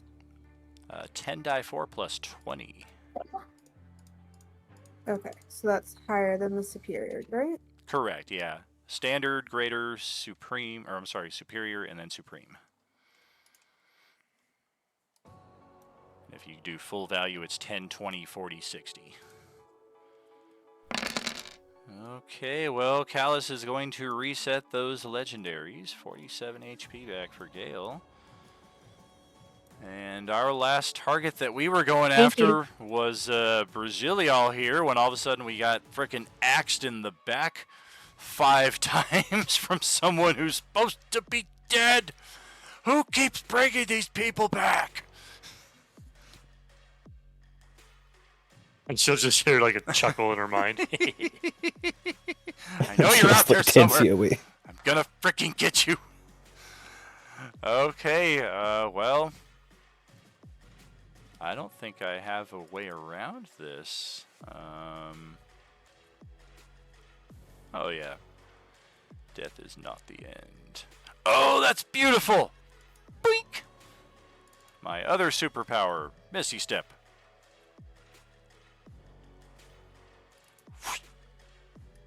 Aha! And we'll step up into melee here. We're gonna look up at Zavara and just kind of do a little finger wiggle. And we'll be attending to you here shortly. We're going to start off with a Destiny Point, natural 20 attack. Actually, no. No, we're going to play it smarter. We're going to go with a standard attack on Moahula. And if not for the fact that there's this tiny little bit of wiggle room right here for you, I would rule that I've got you at advantage for a flank, because I got you pinned in, but you got just enough room to kind of move around here. All right, here we go. Stabby stab. Come on, natural 20. Oh, that is a hit. 30. That's a miss. Oh, that's right, because of the haste. Crap. All right, next attack. Oh no. The worst has happened. 3rd attack. There we go. All right, so 48, 52 points of damage. It's still not enough. All right, 4th attack. Watch it miss. Natural 1. It missed. Oh, my dear goodness. Oh. Oh. Oh, that's so depressing. All right. Well, we know we're going to burn a Destiny for a second turn. Wow. Yeah, whatever. We'll play different in the final moments here. Just put the X there. First strike. There we go. 27 to hit. That will knock you out. And then we're going to spend our final Destiny point to natural 20 the fallen Moahula, ensuring another X. That leaves us 3 attacks and no Destiny points. We'll just kind of kick that little jetpack into gear and float up next to Zavara. And take a trifecta of swings.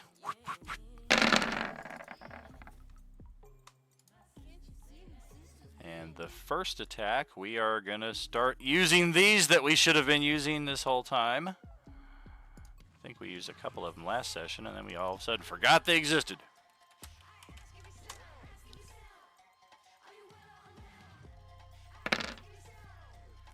Looks like both of those will hit. Do you resist Radiant? I don't think so. Oh, that's 83 points of damage. And I guess the good news is that we are officially tapped out on Destiny points and action surges, so the double turns are officially at an end. Okay, J-Man, back to your turn. Phoenix down, Manuel, and crawl over to Greyhitter. Woohoo! All right. Man, you ain't felt this bad since the last horrible hangover.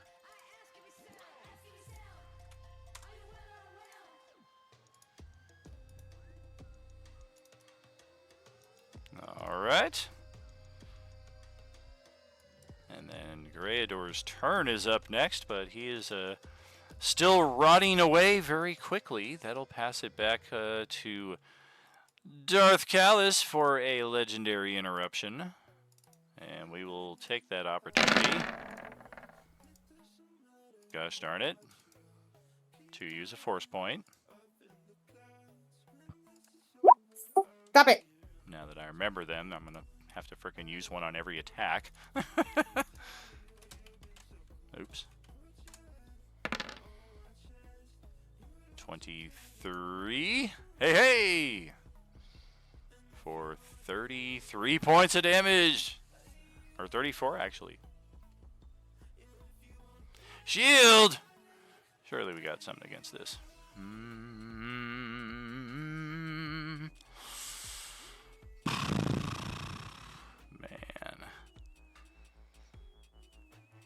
Yeah, feels like the time.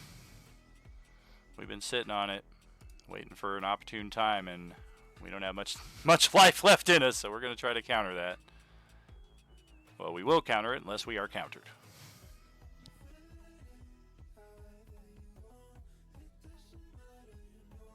Well, Zavara wouldn't be able to counter it because she's already reacting. Correct. I guess I'm looking at you, J-Man. Give up the invisibility. I don't think I can see what's going on in there. Sure you can. Oh, I see. Yeah, I can't really try to use it, but yeah, she's reacting already. All right, so yeah, we'll counterspell that and knock you out. And then it will be Katie's turn.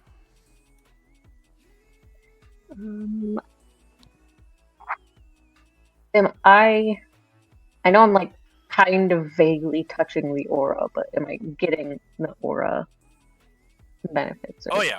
Yeah, if any part of the aura is touching your square. Okay, cool. It was 35 damage, I believe. 18 plus 17. I will call for advantage on my first shot, because it only applies to the first shot, right? But I'll call for advantage instead of +5. All right. Boink, boink. Holy moly! That's it. Both the cultists. That's at Darth. Oh, are you able to see me down in there?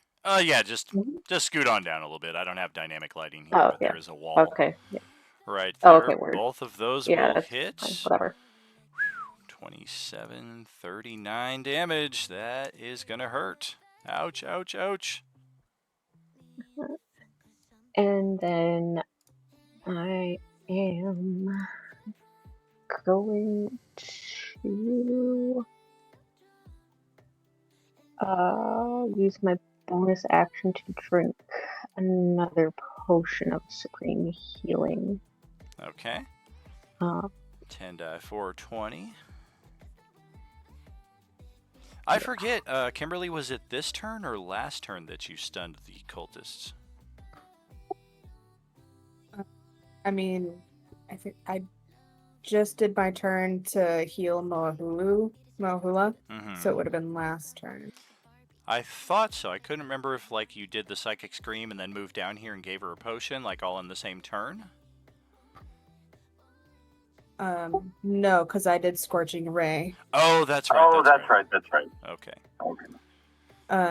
But if I get a 40 charisma save, I'm gonna be at 1 hit point, so I'm gonna try and do a force point real quick and see if I can get 6 on it. Sadly, no. He used radiant damage. Is that... I thought that might have been a thing, but I don't see. Oh, it's right there Where- at the end of the first paragraph. You can't use this feature if you're reduced to 0 hit points by radiant damage or a crit. Oh, there it is. Okay. Damn lightsabers! Wow, yeah, that would have been an epic saving throw too. I saw that 34, I was like, oh man, it's so close. Well, alright, so the cultists will shake free of their stun, and they are just salivating looking at Manuel like, no, just kidding. Did they make the saves? Oh, do they have to roll saves? I thought it was just after one round. No. Oh, if it's a save, then they can't get out of it. They're locked out. Yeah, if it's a 24 save, they've got an 8 they can intelligence. make the save at the end of each of their turns to end it, Yeah, and it's not concentration, so it just stays. I'm gonna close their character sheet here, and actually we'll oh, apparently that's all it shows. I wonder if I don't know if I want to do that. Let's do that, and then Show us. I used to do this. I wonder if it'll. There we go. Hey. Yeah, there's your Nihilus cultist stat bar right there. I used to do that back in the day, like after the players killed the big bad, I would give them the character sheet, like, yeah, here's the guy you just beat. Oh, that int save. See, they are vulnerable to necrotic. Oh yeah. Yep, just like the breath drinkers. These are the breath drinkers in training, the cultists. So they have the immunity to radiant damage, which heals them. So technically, they can just stab each other all the live long day with their lightsabers and be fine. But necrotic damage, which you probably wouldn't think to use against them, is actually double damage. I actually used it against them.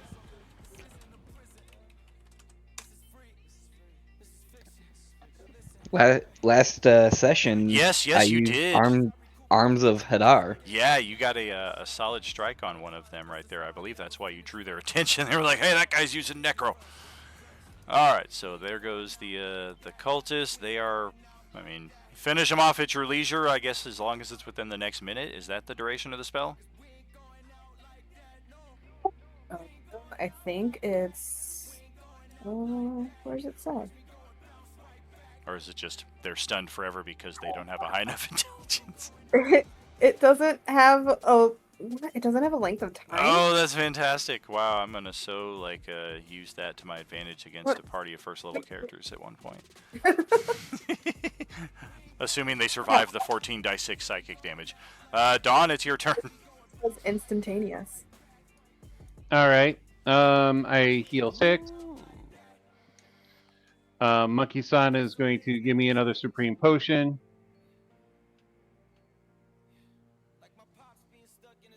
From Shin, I'm going to... Oh, why the hell not? I'm going to take out the 2 cultists with 2 shots with my bow.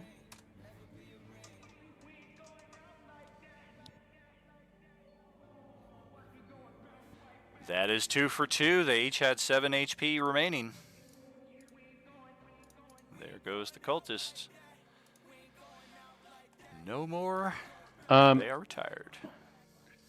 And then there should be like a hatch or something on this level to get into the hold. Like a supply hatch or something. Mm-hmm. I don't know within the design. But I think it's on the back of the ship where Gale's at. I think it's the other set of stairs that are back here. I believe connect to over here, if that's what you're trying to do. yeah, I was just trying to get out of sight so that I'm not targeted like right away and killed instantly. Oh, sure. Yeah, you're gonna have to kind of give Darth Callis a high five as you go right past her space to do that.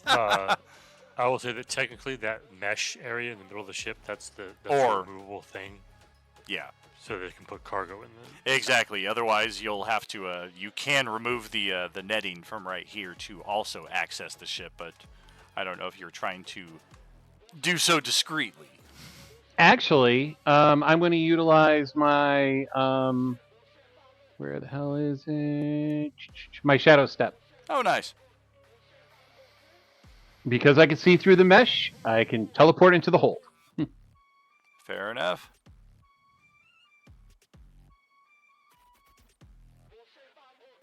And you get advantage on your attack against this hammock that you've landed in. Ha!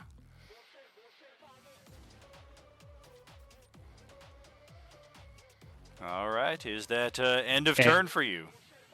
Yep, that'll be end of turn. All right, let's legendary again. Let's see if we can. I'm dead. Claim another character. Of course, stabbing at Kimberly here. That is a 32 to hit for 2 failed death saving throws. I mean, that's just rude. It's so rude. She doesn't have many manners. And then Gale's turn passes, which gives us enough opportunity for a third one of those strikes.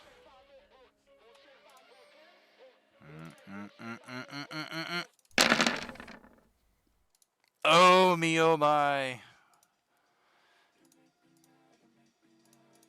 I do believe that leaves Justin and Katie as the only 2 who have not been killed so far in this fight. Have a good game, guys. Oh my gosh. Paul, that's back over to your turn. Oh, hasted action. Gonna pop a heal. Supreme healing for Max. Giving it to this guy here. Thanks, buddy. Appreciate it. You looked parched. Yeah, it's been forever since the boss offered me a drink. Last time I asked, he just dunked me in the ocean.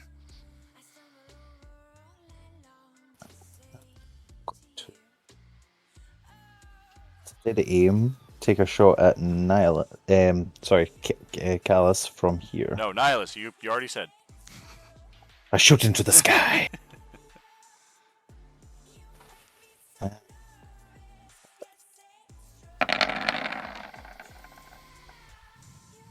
Ouch.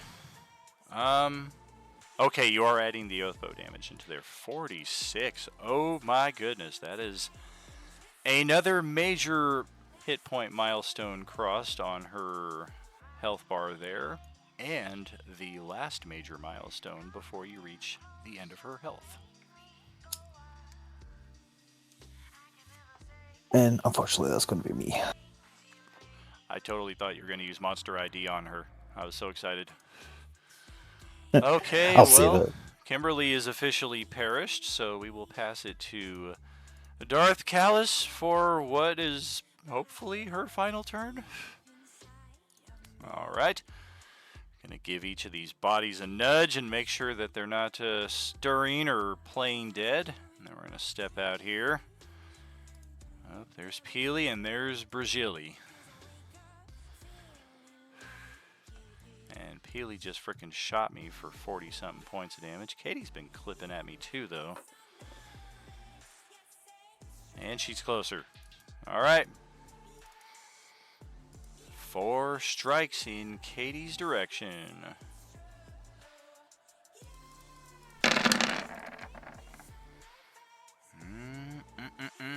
Ouch, ouch, ouch. Even with the displacement disadvantage. That is 4 for 4. For 40, 60, 77, 81. Wouldn't the last one miss with disadvantage though? Because it's 16 and my AC is 19. Is it a cloak of displacement or is it a superpower? Yeah, cloak. Gotcha. Yeah, once you get hit once, the cloak's magical powers go away until the start of the next turn. Okay, word. It takes 3 of those attacks to do more than 86 points of damage, which means the 4th attack is going to deplete 2 of your 3 death saving throws. Otherwise, you are still hanging on, just barely breathing. And little do I know, J-Man is standing right behind me.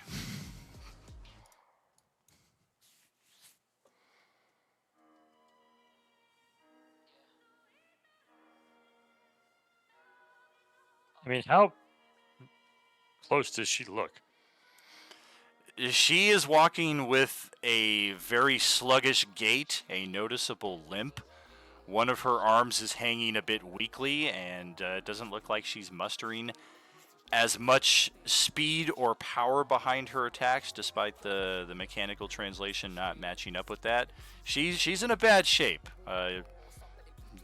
Given the total hit points that she had, it could still take a couple or a few attacks to finally put her down, but if somebody's got like a major assault in their pocket, it could do it in one shot.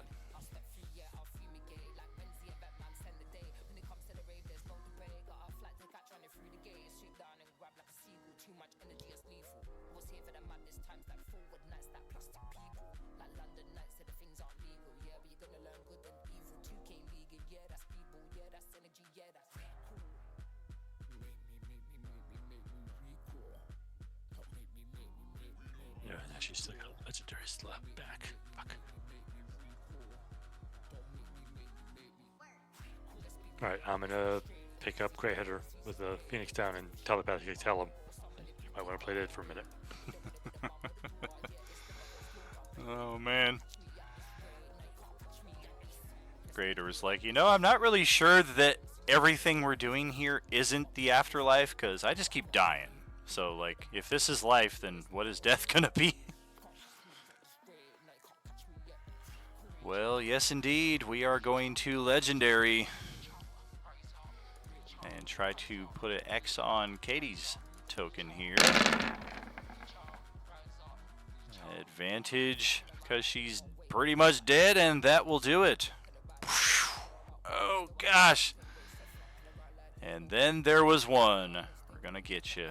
We're gonna get you. That will pass it to Greyador's turn. Alrighty. I'm not good at playing dead, so I'm going to get up and piss her off again. Oh no. I am going to bonus action a superior. How much is that one again? 8 die 4 plus 8. Greyador Doomsung Callus. I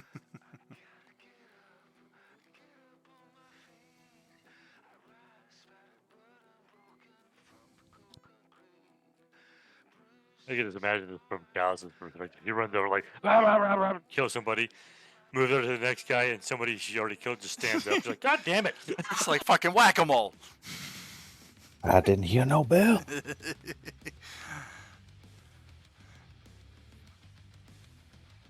In her head, she'll hear, I can do this all day. Oh boy. Meanwhile, Vecna is just excellent. Excellent.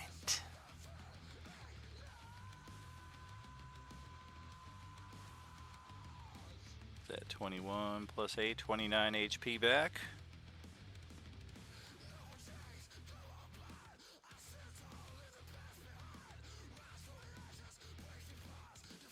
All right, then I'm gonna go ahead and smack him with my sword.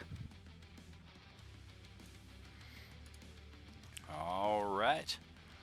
Give it a swipe. Oh, Greater sadly does not have reach in. 28, that's going to hit. Ouch, okay. And we will instantly turn around to face this new... You again? It's like the fucking Austin Powers movie. Use the machine gun! Use the bazooka! Why won't you die?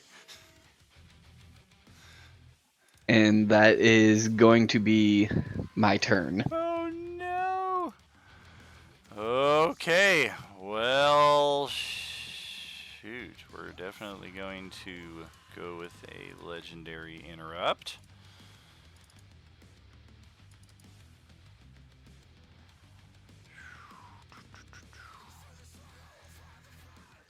Oh my, what do we do? What do we do? No.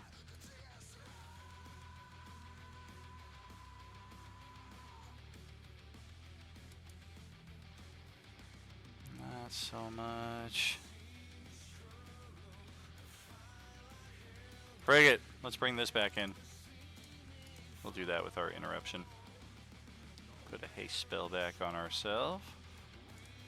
And pass it to Katie's turn, who is also perished, and then we'll take another legendary interrupt. And use that to... We are running out of force powers. Use that one. That one's not going to help. That's not going to help. All right. We're going to try this one more time. We're going to try and blast Greater off the side of the ship this time.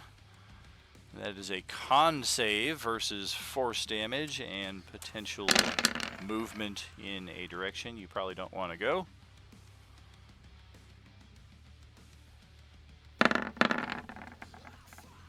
Oh, for goodness sake.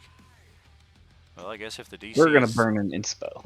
say if the DC is 0, you still made it. That's a 24 though.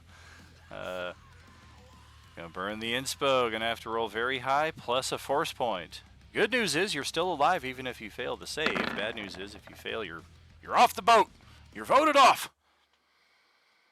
Oh boy, yeah, that's not gonna help. So that is Get it with 21 force points and woo, sploosh. And this ship is going approximately 61 miles per hour, so it's going to be a little while before Greater can swim back to these. Manuel, what are you thinking with your turn? You can see this kind of happening right above you. Yep. Monkey-san is going to bring a phoenix down up to Moa through the back steps. So Moa's coming back. Okay. I'm going to utilize the teleport as a bonus action to teleport right next to Darth Callis. Oh my.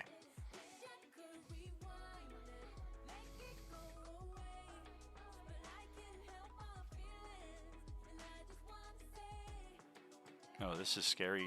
A lot of the characters now have more hit points than Darth Callis does.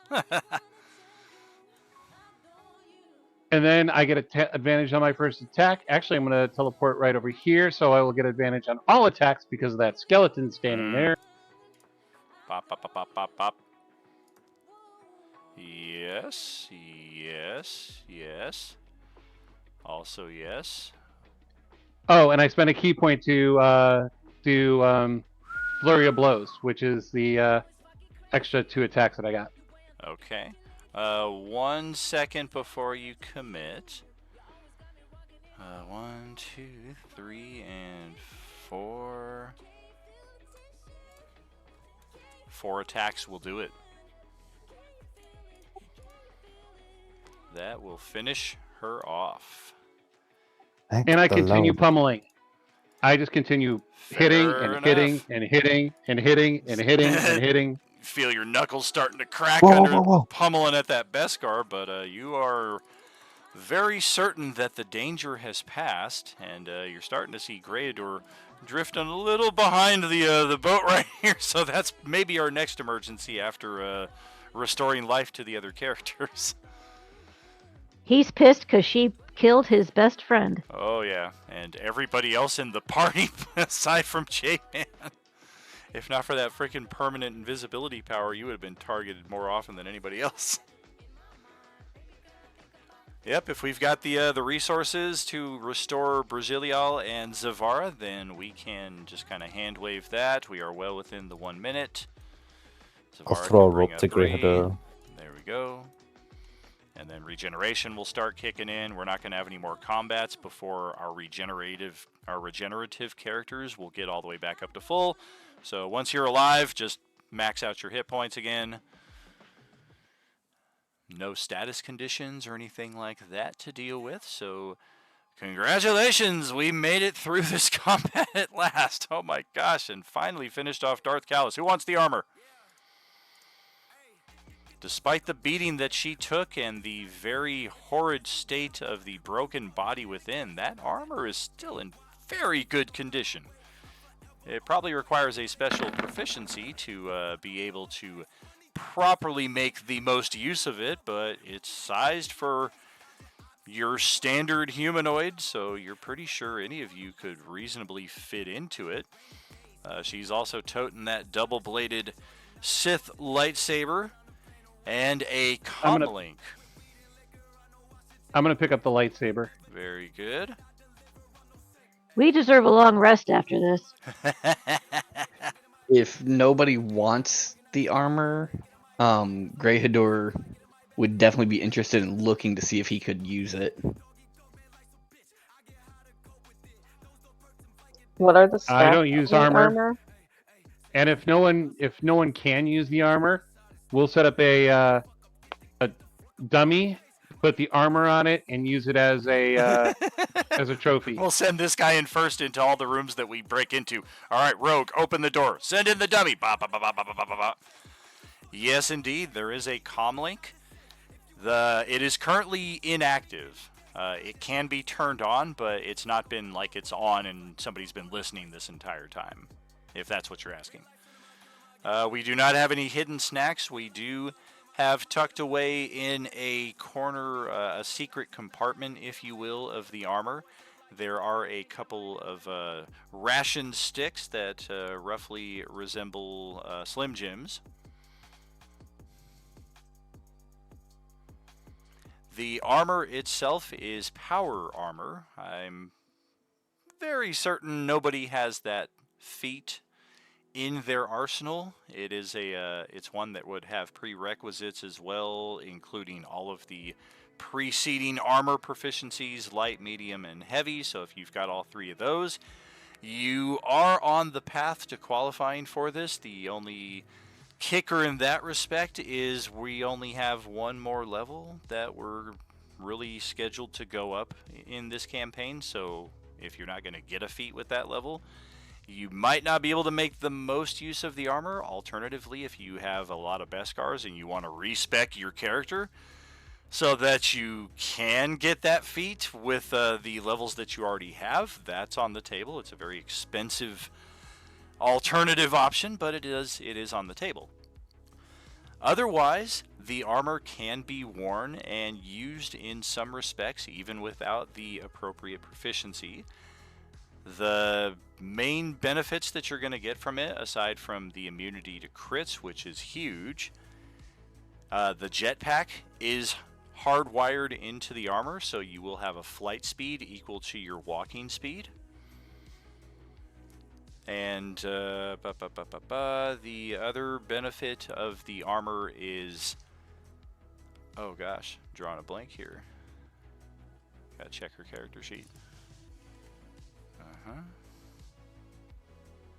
Nope, that's her her thing right there. Oh, and sure, in the same respect. Let's duplicate. Little of that. Little of that.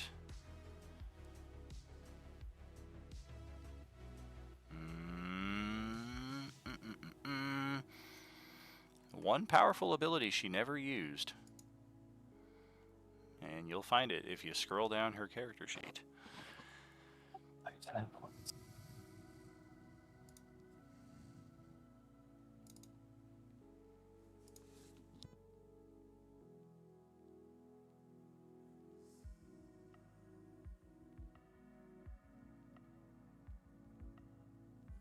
But yes, the other effect of the armor, if you are not proficient in it, it is going to give you a flat armor class of 23, equal to what she had.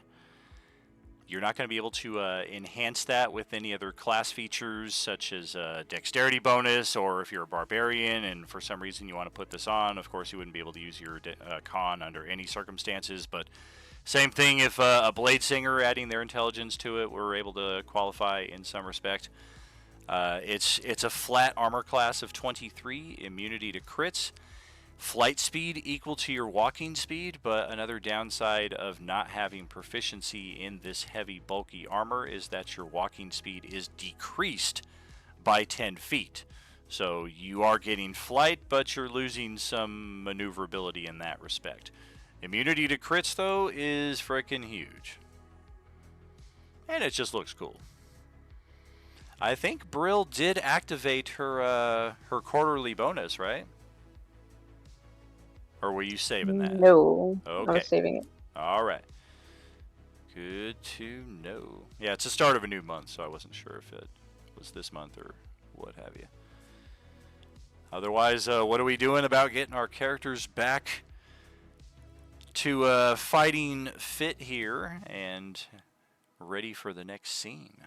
I'll give you guys a few moments on that. I'm going to step away for like 3 minutes here, reload the old greenage, but we'll keep the stream completely live. Oh God, you just tossed the corpse off the boat. Unfreaking cool. We're done with her. Can I just take one of my potions of supreme healing for its full effect? I have this. Would I be able to use it on the double-bladed lightsaber?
And we're back.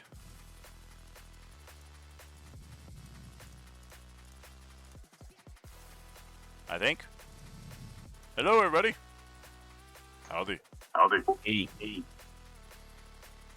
Hello. Yeah. All right, so we have successfully destroyed the Sith Lord known as Darth Callus and forevermore put an end to the cult of Nihilus. Justin and Don are rolling their eyes like, yeah, frickin' right. He's just going to bring him back for another campaign in like 3 years anyway. It's like the 6th time we have to face this fucking No guy. kidding. There was Okay, always so- a reason. Next week. At least it wasn't somehow Nihilus return. Although Westy did catch me in that at one point because I had an NPC trying to describe what happened, and I literally was like, somehow Nihilus returned, and he couldn't stop laughing. Miss you, bro. Okay, so dedicated weapon. I put that up there. Oh, the yes. ability. Can I use dedicated weapon on the lightsaber? Does it have a heavy or special property, and does it have a special proficiency to use it? I am proficient with martial and simple weapons. Let's see here. It is considered an exotic weapon that does require a special proficiency. We did have force training as an option a number of months ago during downtime for characters that wanted that. Considering the time constraints, that's not really an option at this point. If it's something you wanted to shortcut, and if your character is sitting on a destiny point, then I would allow 1 destiny point expenditure to permanently allow that lightsaber proficiency. Let's see. Did I get any destiny points, or was that part of a package too? It was likely part of a package. I think maybe a couple of them may have been awarded in other aspects, but otherwise they have been very few and far between. Darth Callus stats for that lightsaber. Okay.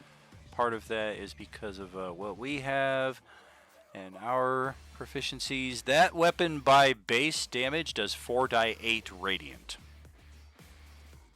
Okay. Yeah, I don't have the means or the ability, so Gotcha. So I'm going in to take the usage- lightsaber. Go ahead. I'm gonna take the lightsaber and just drop it on the body, and whoever wants to take it can grab it. Gotcha. It's not even a +3 weapon. It is a magical weapon, but it just does 4d8 radiant damage, and then plus whatever feats and skills that you have that you can bring to it. Peerless Fighter is, of course, very handy to add on to something like that, as we saw. Are you going to drop it on the body with it lit and have it point side down? No, I don't want to damage the boat. Okay, because I have a lightsaber and I hit the streak that let me make any of my weapons a +3. So I just made my lightsaber a +3. So I'm trying to figure out if it's worth it to switch. It probably would be. +3 is nice, but this thing is doing like twice the damage dice of your standard lightsaber. Your standard's going to do 2d8. This does 4d8. Mainly because it's double bladed and it's kind of assuming you're just freaking going wild with it. So if no one else wants it or can use it, I'll add it to my list. Miss you, Ben. Much love, dude. Glad you could join us in some respect here with your Yeah, no, I NPC. definitely can't use it at this particular juncture, so.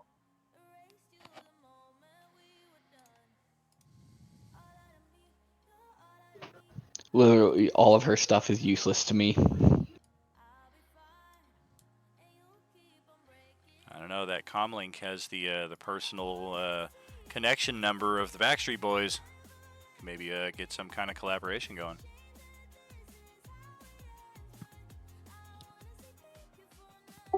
Yeah, is there any sort of check that we can do on this comm link, or would we just have to activate it?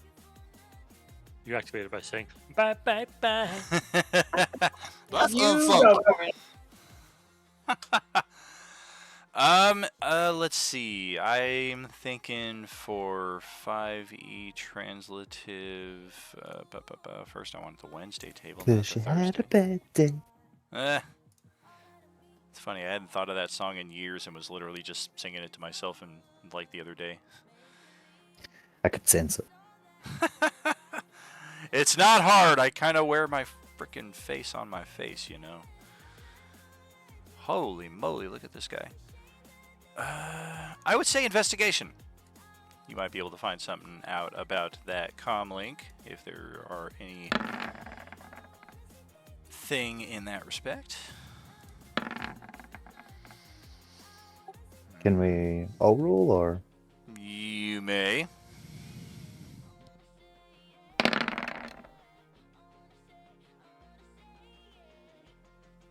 One of my good stats.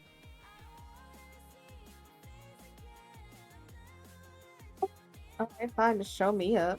All right. I'm sorry. I see how it is. It's fine.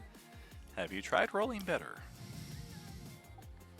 Excuse you. One of my expertise. Oh me, oh my. Well, 34, 25, 22, we've got some solid rolls there, and we can all kind of confer. And this is an Imperial comlink. Darth Callus was known to have ties to apparently an entire frickin' battalion of stormtroopers that at one point she had pledged to your service in whatever endgame battle we might find ourselves in, but seemingly that offer is no longer on the table, considering she's dead.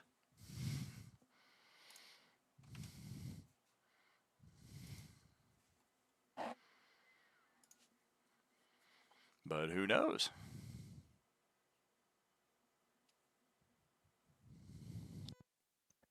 So what you're saying is we can contact them now, tell them that she betrayed them, and we need their assistance. That is something you may try if such is of temptation.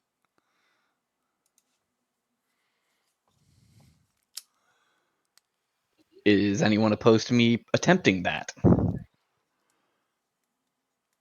Well, do we need them at this moment?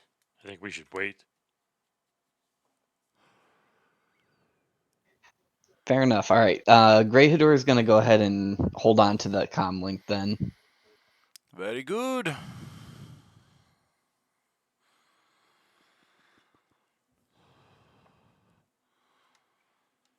Do we know where we are going now? That is a very, very fair question. Did we lose the... Nope, it's still there. All right. I never remember how to do it. It's a problem. No problem. I always remember it with an excited Charles Edward Murphy, but that's just my my shortcut. I'll put it on my character sheet. Oh, looks like we are out of music. Time to start it over. All right, so let's get some Arcana checks here because we are perhaps we've got the most space to explore of any of the tables. All of them are kind of in confined dungeons or inside of the Dread Eternal's body or any number of places where there's like a defined beginning, middle, and end, and hopefully the piece they're looking for is in there. You guys have a whole frickin' ocean here to explore.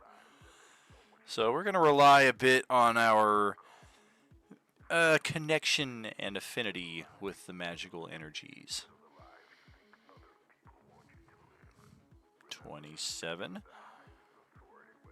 26, 21, okay.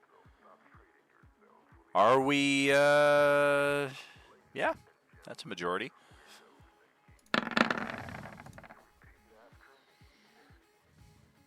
Oh, that's funny. I was using the Arcana that you rolled earlier. Well, I wasn't sure if you were saying that that wasn't high enough, so I did an inspo. Oh, okay. Well, 33 will definitely get us in a good direction here. One thing we are absolutely positive of, we are going to need to make use of these submersibles. Based on what we know of this body of water, it is where that city kingdom of Istar once stood, and before that meteorite crashed down upon it, this was all flat land. Now it is a sprawling sea of red waters. Of course, I didn't have red waters here for this map, so as I said last session, use your imagination in that capacity, but we will have some of the waters ahead. I was able to find some Blood Sea maps to accurately represent, but then some of them are also different colors, so we'll make adjustments as necessary. We believe that we are fairly close as well. That's kind of a subjective term, but we have faith that the time frame that we have to work within at this point, 14 hours, 13 hours, who knows exactly how much time we have left. Dump the bodies overboard, very cool. We are certain that the item that we seek is within that time window, and we have the tools that we need to attain it. It's somewhere underwater, and we have submersibles that seat 4 people each. So conveniently, we have the ability to break into 2 separate parties here to begin our underwater explorations of the Blood Sea of Istar.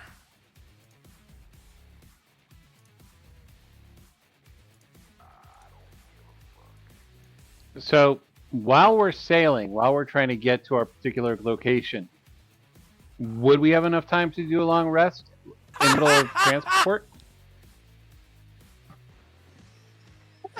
I mean, we have 1 day for the rest of this part of the campaign, so I'm assuming we're not spending 8 hours of it to rest right now. Correct. I mean, No, but we have to get from point A to point B, and it's a long trip. I think his point was that it wasn't that long. well, I mean, it's going to be a trip, but it's also not one that we can all just kind of put our hats up and let the boat sail itself and get it to that point. Like the Skeletors are pretty good at handling this side of things. I will forego my own long rest to let the other people rest. That's very generous of you, but I'm going to stick with the no. I did give very, very fair and plentiful warning before we came back into this that we are on our final day of the campaign and we need to conserve our resources. And if you did purchase one of those long rests through the Beskar redemptions, that is a extremely valuable thing to be holding on to at this point in time. Some people are holding on to 2 of them. We even had somebody from a different party try to redeem one for somebody else at a different table the other night, so you never know what's going to happen in that capacity. Speaking of which, let me check Twitch. Somebody trying to redeem 7 long rests right now? Nope. All right. So yes, how do we want to split up? I'm just going to put your name tags as one long name attached to each of these submersibles, and we will proceed from that point. Well, I will pilot one, and if it requires navigation or the skill of vehicle operations, Moa's going to have to pilot the other one. Very good. It does indeed require that skill, unless we have other people who possess those, and we have a little more flexibility in how we split our groups. Don, do you prefer green or blue? I'll take the green one. All right, El Capitan. We're going to start off with Manuel in the green one. Who else is going green? Water breathing, very handy. I'll take that as it's being cast right now, and that is going to last us the rest of the campaign. Just in case the Vecna battle is underwater, you're still covered unless somebody happens to dispel it. Yeah, since I've got it for free from my gift. Heck yeah. All right, well, don't be shy. File into those submarines. Blue or green, blue or green. We know there's alcohol on the green one. Greyhador is Oh. following. Is going on the green one. And Gail has the cloak of the manta ray that she purchased from the last shopkeeper. Ah, fantastic. Bree is just gonna follow Zavara wherever she goes. I was gonna say I'm taking Bree whichever way I'm going. Nice. What do you mean, Gail? Like, do you mean do you have one in your inventory and will it still be there next game? Is that what you're asking? No, it means my birthday is on the 13th of this month. Frickin' beautiful. You will, do you still have your birthday cupcake from last year? I do not. All right. Well, you'll definitely have one next session then, and that is something you can use to at least get a short rest going with a few moments of nom nom there. Thank you. Absolute. For once, I'm glad I forgot about my birthday cupcake until this part started. So we're going to send Moahula to the blue along with Kaylin. And then let's just shortcut this. Put Zavara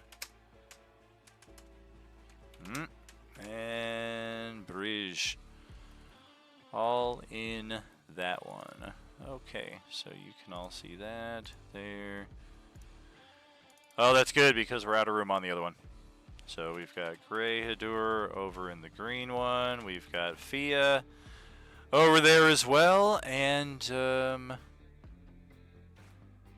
I guess Monkey Son will ride with the other party. Yeah, I guess we'll go 3 players in one, 4 players in the other. Set that up like so.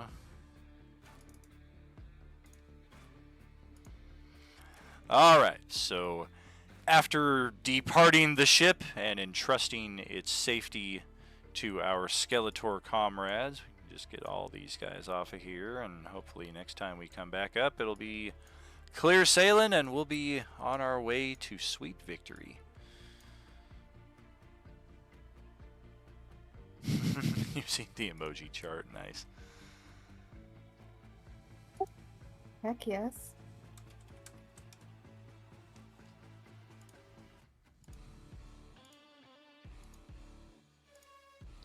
Yeah, as far as perceptions, I have a passive perception of 27.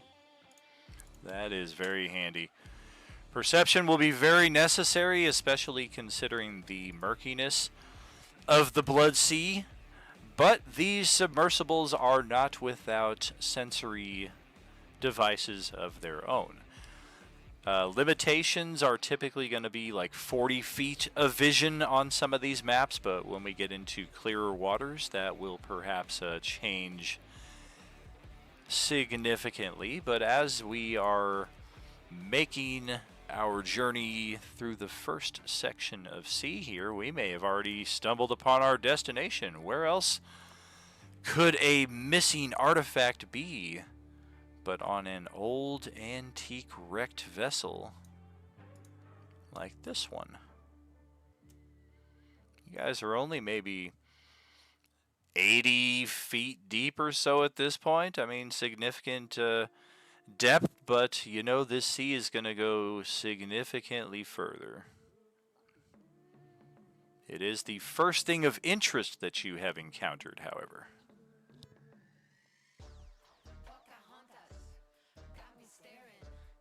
I'll of course tell the others that I can go invisible, go outside and check it out because I can survive underwater indefinitely.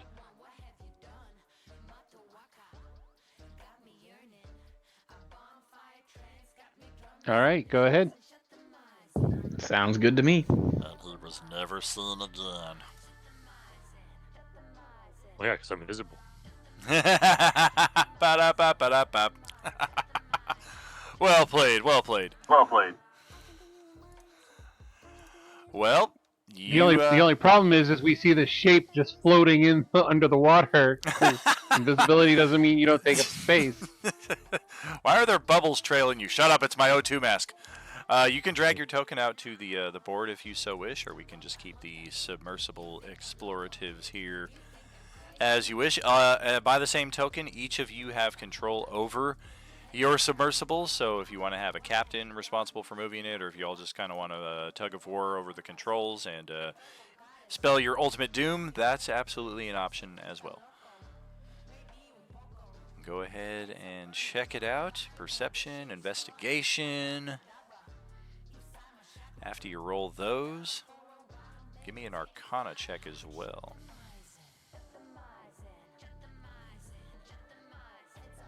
Woo! Boo! Hey, that's all right.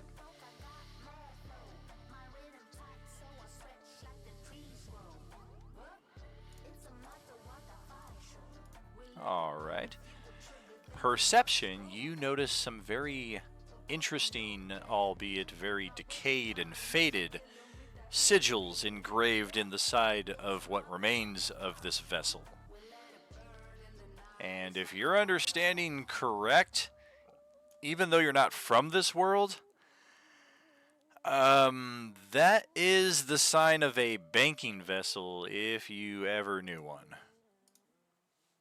And that's probably telling you that there might have once been and might still be something of value upon this crate. Investigation, however, is not giving you a whole lot in that respect.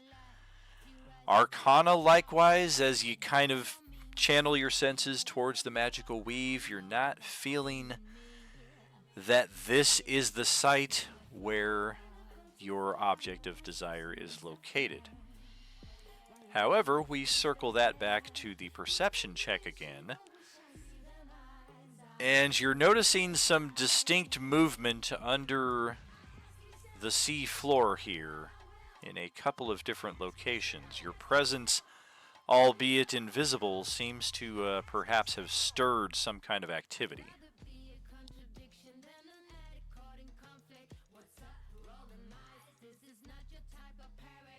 Well, I can telepathically tell the group all of that, and I'll kind of cautiously move away from the movement.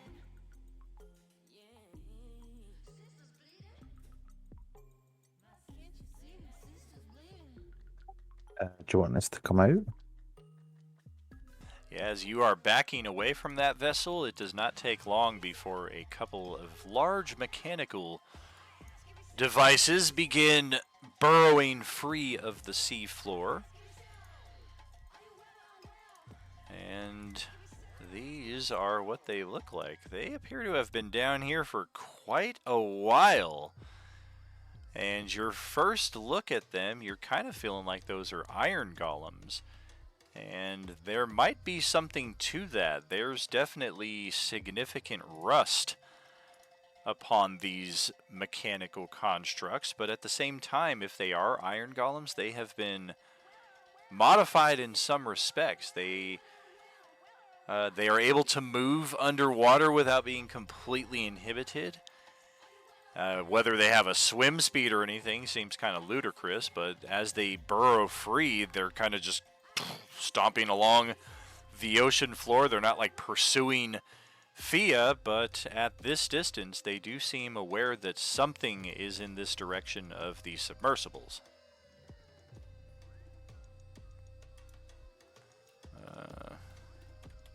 They might be just guardians of the ship and leave us alone if we just leave it alone.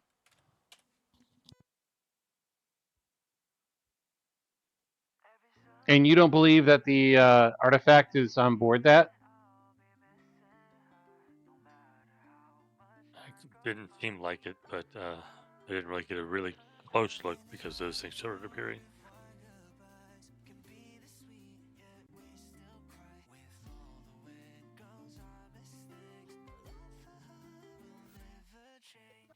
Do you think it's worth us trying to take those things on to try and see if it's there, or should we just move on?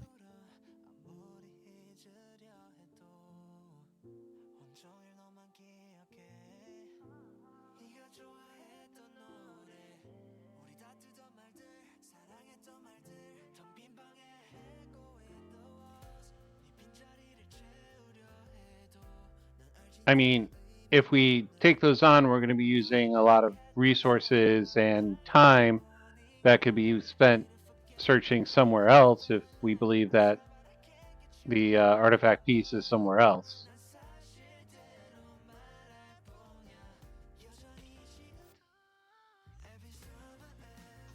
I'm game to bail from here then.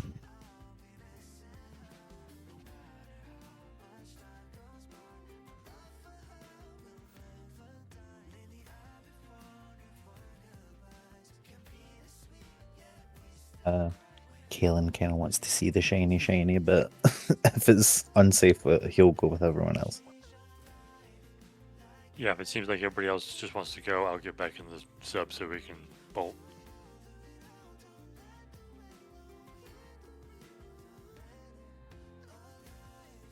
So we're gonna bypass the area entirely. Is that the plan? Or attempt to? Yeah, I mean, if we don't believe that the artifact is here, we need to find the artifact, not mess with some golems. I like it. Okay, well, it's a good thing we were so quick on that decision, because these things do begin making their path in your direction. And it was a very difficult thing to see from the angle that Fia initially approached. But on the backside of these things are propellers, and they begin swimming towards your vessels, albeit much, much slower than you are all capable of traveling. Unfortunately, you guys took off before Fia was able to get back in. So, J-Man, new character, and rest of you on to the next map.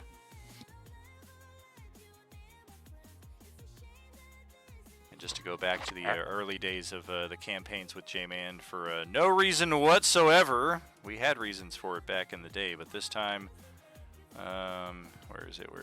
There it is. Your character blows up.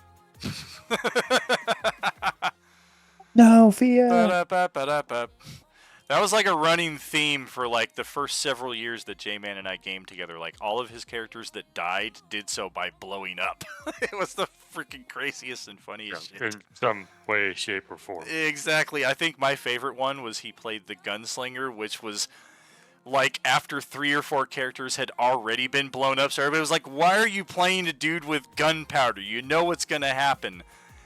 And he was I think James was your character's brother, and you guys were asleep in the inn for the night, and somebody came in to assassinate, I think, James's character, but because your character was also there, you were caught in the area of the scorching ray, and it ignited the bullets that you had draped over the back of the bed, and boom, boom, boom, boom, boom, boom, boom. That was a fun game. Oh me, oh my, I suppose we're gonna have to go to the next map then, which, wow, look how pretty! Wow! We do not have our vessels here just yet, but we'll get those. What did I have over You here? got eaten by a clam. There we go. If anybody's in the need for some spell components for the Identify spell, I think you found the Mecca!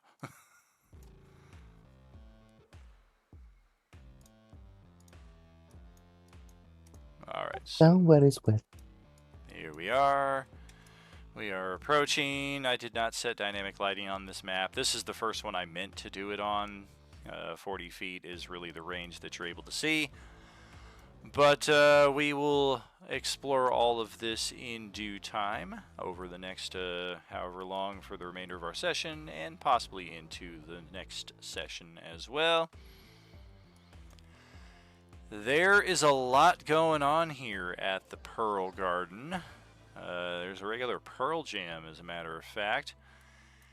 And it appears to have drawn the attention of a number of sharks that are swarming the area, or rather investigating. They don't appear aggressive or anything.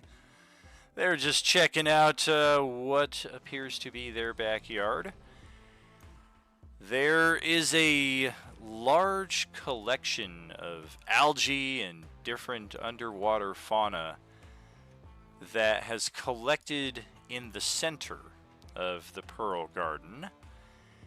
And most of it is algae in form that you can see, but there are also swirling pockets of different kinds of fauna. There are some eyeball flowers mixed in here. There are some fairy, what were they called? Fairy blossoms, I believe, in here, as well as different kinds of eyeball flowers. So we've got a large collection of stuff going on in here. That upon our initial arrival, we're definitely tracing and tracking our path as best as we can, and we're pretty sure we're on the right path, but as far as what this has to do with it, we're not really sure. We don't have a this is maybe something we want to bypass like we did in the previous map vibe. There's definitely something to this that attaches to our next location, but whatever that may be, we got some work to do here.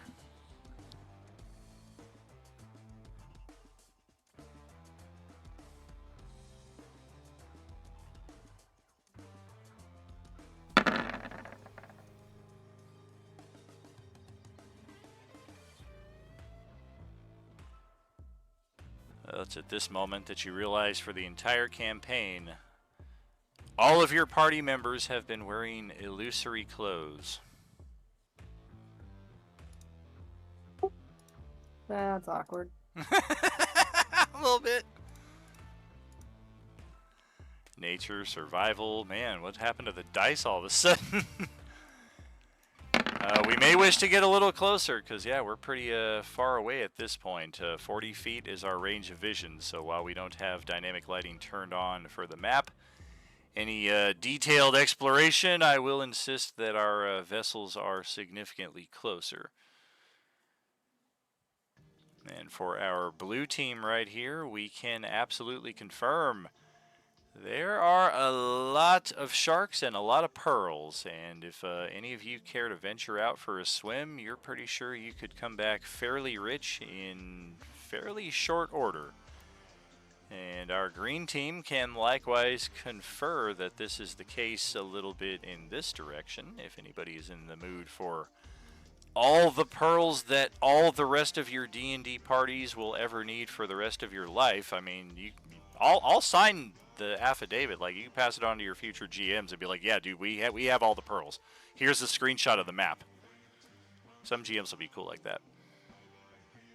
Otherwise, though, with what we're rolling here, even a 35 perception at this distance, we're not seeing a whole lot. I also have True Sight. Yes, we do. True Sight is at least confirming that all is as it appears to be. There is nothing secretive or veiled from your perceptions.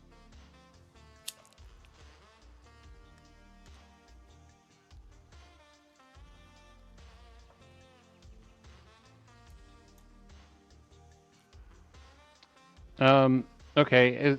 Are we going to try to explore, see if the item would be here, or are we going to move on from here? As you get closer to the central area, it is significantly recessed by at least 15 feet or so from the rest of the garden. It's almost like the garden is kind of forming a wall around the algae area now that you're closer to it and have a better line of view of all sides of things. Devil's Sight is giving you further details of vision. You are in the green. And your druidic nature is telling you that something is definitely up with the fairy blossoms over here. There is, you're not sure exactly what it is from this distance, but you feel like of anything, that is of particular importance.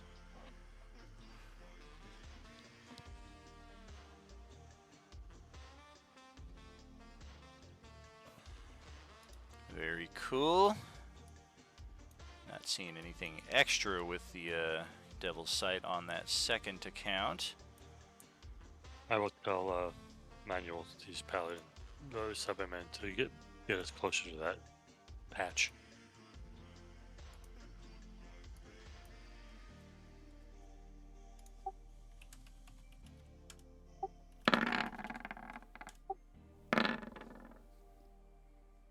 All right. What's our blue team thinking over here? You can faintly see your friends in the green sub starting to descend into the central area. Go closer.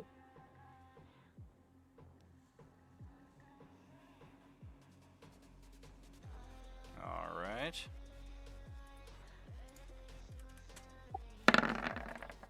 Underwater volcanic eruption. Wow, look at those dice.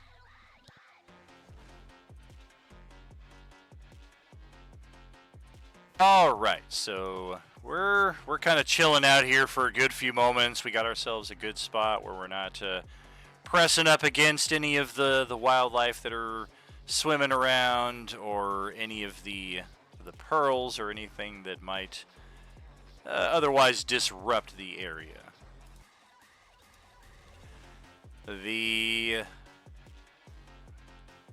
The checks we're going to be looking for here are going to be entirely nature. Let's have everybody roll a nature check.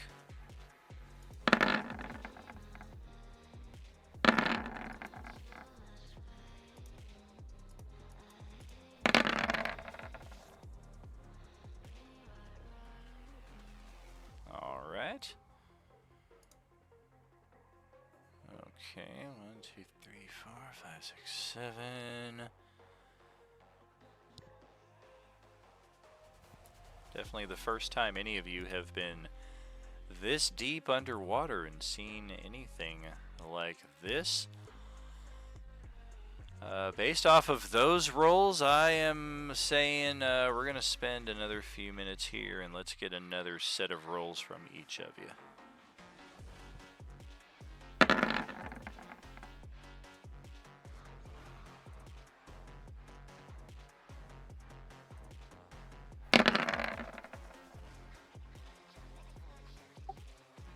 I'll burn the inspo for that.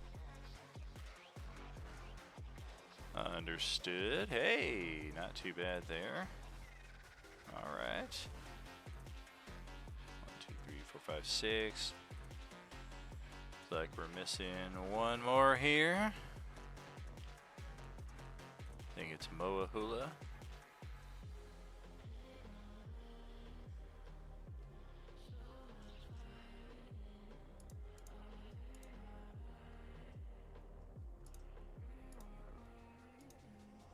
He's the snake to my mongoose, or the mongoose to my snake. I don't know animals.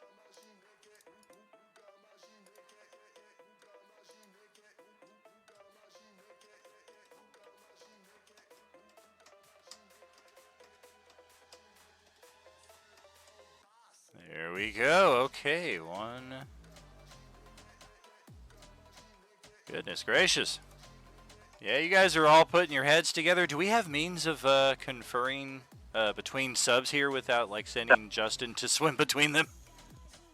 I have message, so I can be talking to him or her. I could actually have Monkey Sun on the other sub, and then we can communicate through Monkey Sun. Like, does he speak in your voice? Yes, he does. That's freaking weird. That's really weird. He's like Yeah, never I'll talk spoken through Savara. He hasn't spoken in 2 years of the campaign, and then all of a sudden, underwater, for the first time ever, he's not even attached to his host, and then all of a sudden he's like, "Hey guys, so what we're seeing over here is," all right. Well, shoot, I'm thinking, let's get a third round of nature rolls here. And see if we can split the difference. Whoa! Oh my. Yeah, this is looking alright. Oh! There we go. Okay, wow. Yes, finally, we have got something here.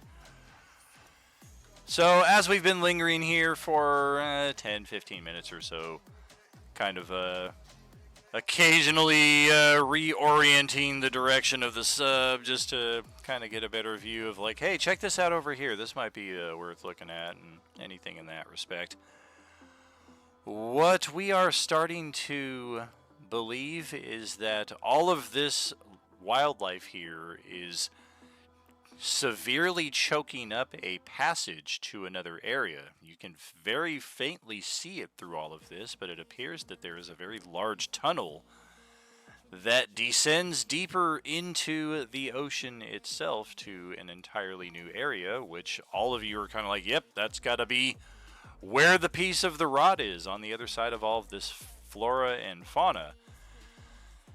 As far as what's going on with the fairy blossoms over here, you are all starting to believe that it's almost like some kind of biological puzzle here, whether intentional or not. Maybe these life forms just kind of coexist in a state of uneasy harmony, because there's definitely some opposition in their existence. As you can see, there are 4 of the fairy blossoms, and there are 3 of the eyeball flowers. There are also 3 more of the shrouded eyeball flowers. What we all believe is that 2 of those eyeball flowers and 2 of the shrouded flowers are needed to interact with the fairy blossoms, and not just in a we go unearth it from the sea floor and go touch it to it. Like, you guys got to take this thing out, bring it back onto the sub, extract whatever alchemical stuff you're going to do there, and then present that concoction to the fairy blossom, and presumably that's going to have some kind of effect, which you're not quite piecing together just how it interacts with all of the moving flora down here, but you are certain that it's going to have some impact in that respect. Of additional note, all of the sharks in this area are very curious about your presence. None of them are attacking, but occasionally a few of them might bump the side of the sub, and I mean, they're considerably smaller than the vessel as it is, so like you kind of feel it vibrating through the hull of the ship, more so than your ship actually gets like knocked out of any kind of orientation. But yes, indeed, the bad feeling. We will close out tonight's session with the revelation of said bad feeling. Any guesses?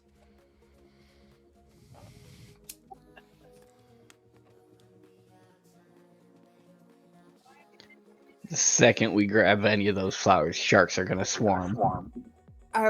Seriously, like as soon as we touch anything, everything's just gonna come after us. Worth it. Ironically, I have a feeling that I might have a terribly destructive solution to some of that.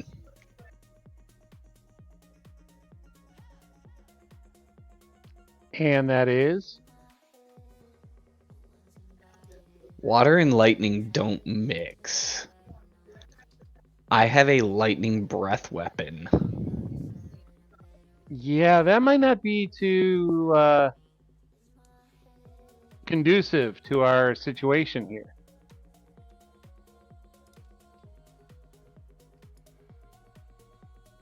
Or it might work out like Iron Man when Thor tried to blast him with the lightning.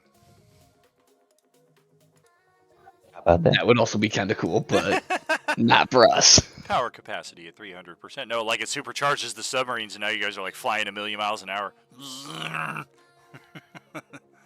Activate lightning cannons. Well, I will spoil the surprise at last here, at least in the immediate sense. As far as what happens when you go digging after any of the flowers, that's going to remain undisclosed until next session. What we do discover here before we make any additional moves is that our subs are firmly rooted in place.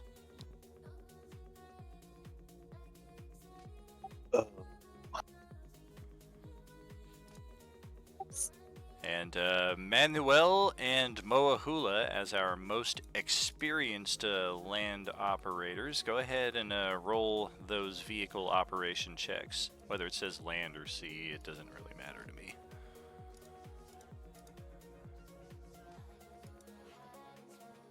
We don't use them often enough for the differentiation to be the make or break.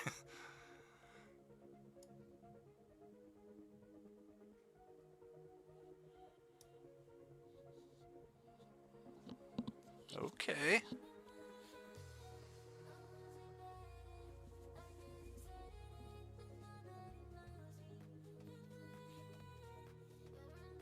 Hold on, we're looking for mine. Alrighty.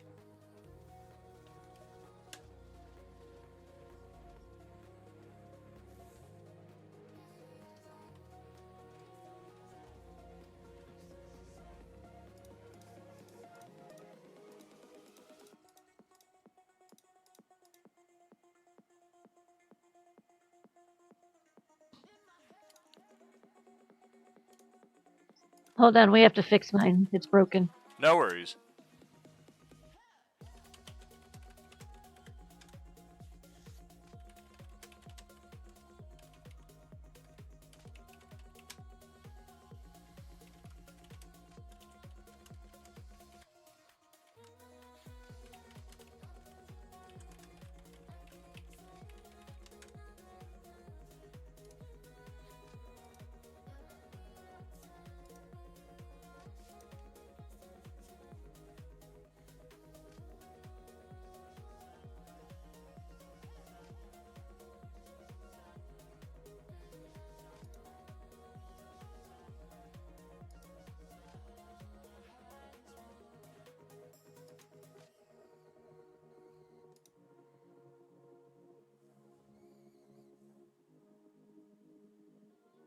It's going to be all this for a natural one, I just know it.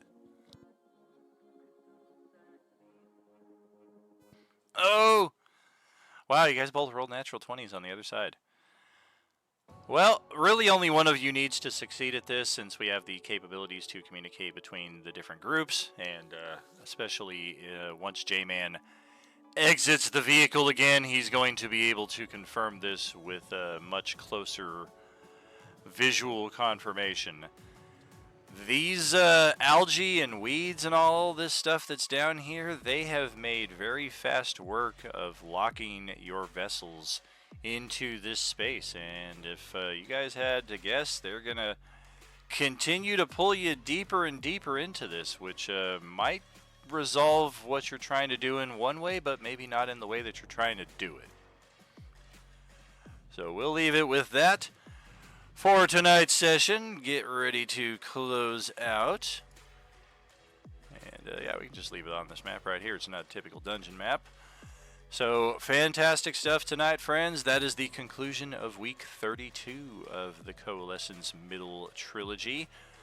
We got 3 or 4 sessions left for each table, so time is a-ticking to navigate through all of these puzzles, these combats. Every group's got a bit of a different something going on, and it'll be interesting to see how you all put your heads together in resolving all of those challenges ahead of you. We're going to do a Baldur's Gate stream, Baldur's Gate 3 stream this coming Friday night. I've been trying to assemble a small group on that because I've actually never freaking beat the game. I was playing it on the hardest difficulty, and once I got to the dragon, 6 hours later I rage quit and I've never come back. So we're going to start over probably on story mode so I can just like enjoy a nice leisurely experience, but that was going to be this Friday. We had a 1 player back out, so we'll hold off on that for another couple weeks. Otherwise, Sunday morning we are back 9:30 a.m. Pacific, our new time slot for Swan Crew as they continue through Barovia in the Castle Ravenloft. Barovia's new dominance. We'll see just what happens as they continue to seek their objective. The Widow of Strahd, she has set a self-destruct timer on the entire demiplane. She is so distraught over the loss of the Vampire Lord Strahd, and she doesn't care if the characters wander through there until the very end looking for this device that maybe she's hidden from them. Maybe she doesn't even know where it is. But Sunday morning, we'll tear away a bit more at that chapter and see just how they progress. Much love all. Thanks for being here. You know it, there's no RU without you. We'll see you next time around. Good night. Good night. You are alone. Maybe I can help you. I am Boba Fett.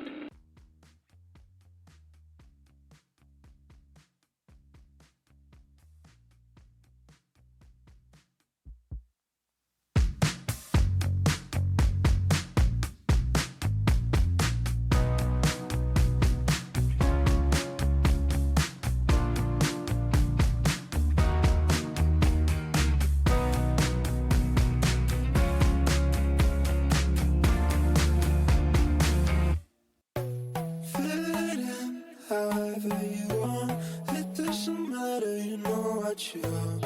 Keep your head up in the clouds. When this is over, I'll be around. Speak your mind, I wanna know. Making you happy, but you've been so cold. Put your head on my chest. You look so tired, come get some rest. And if you wanna think about it, I leave you alone. If you won't think about it, I leave you alone. Leave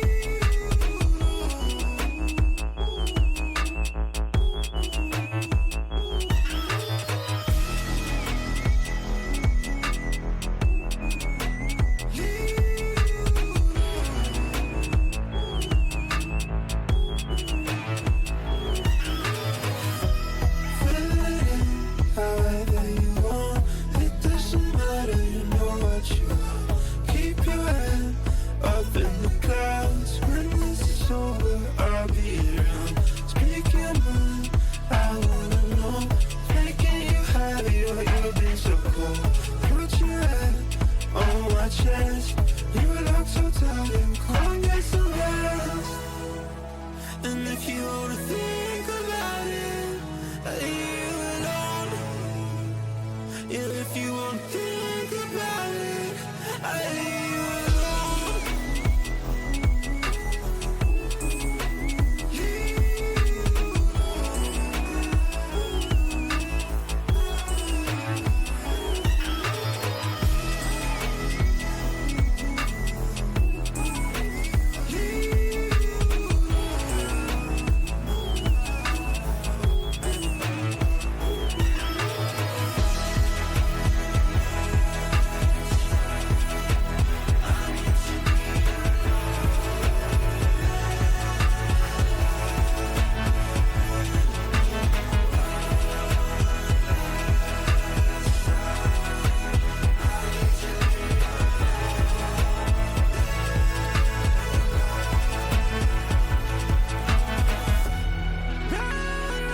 Round in circles, we've gone for you.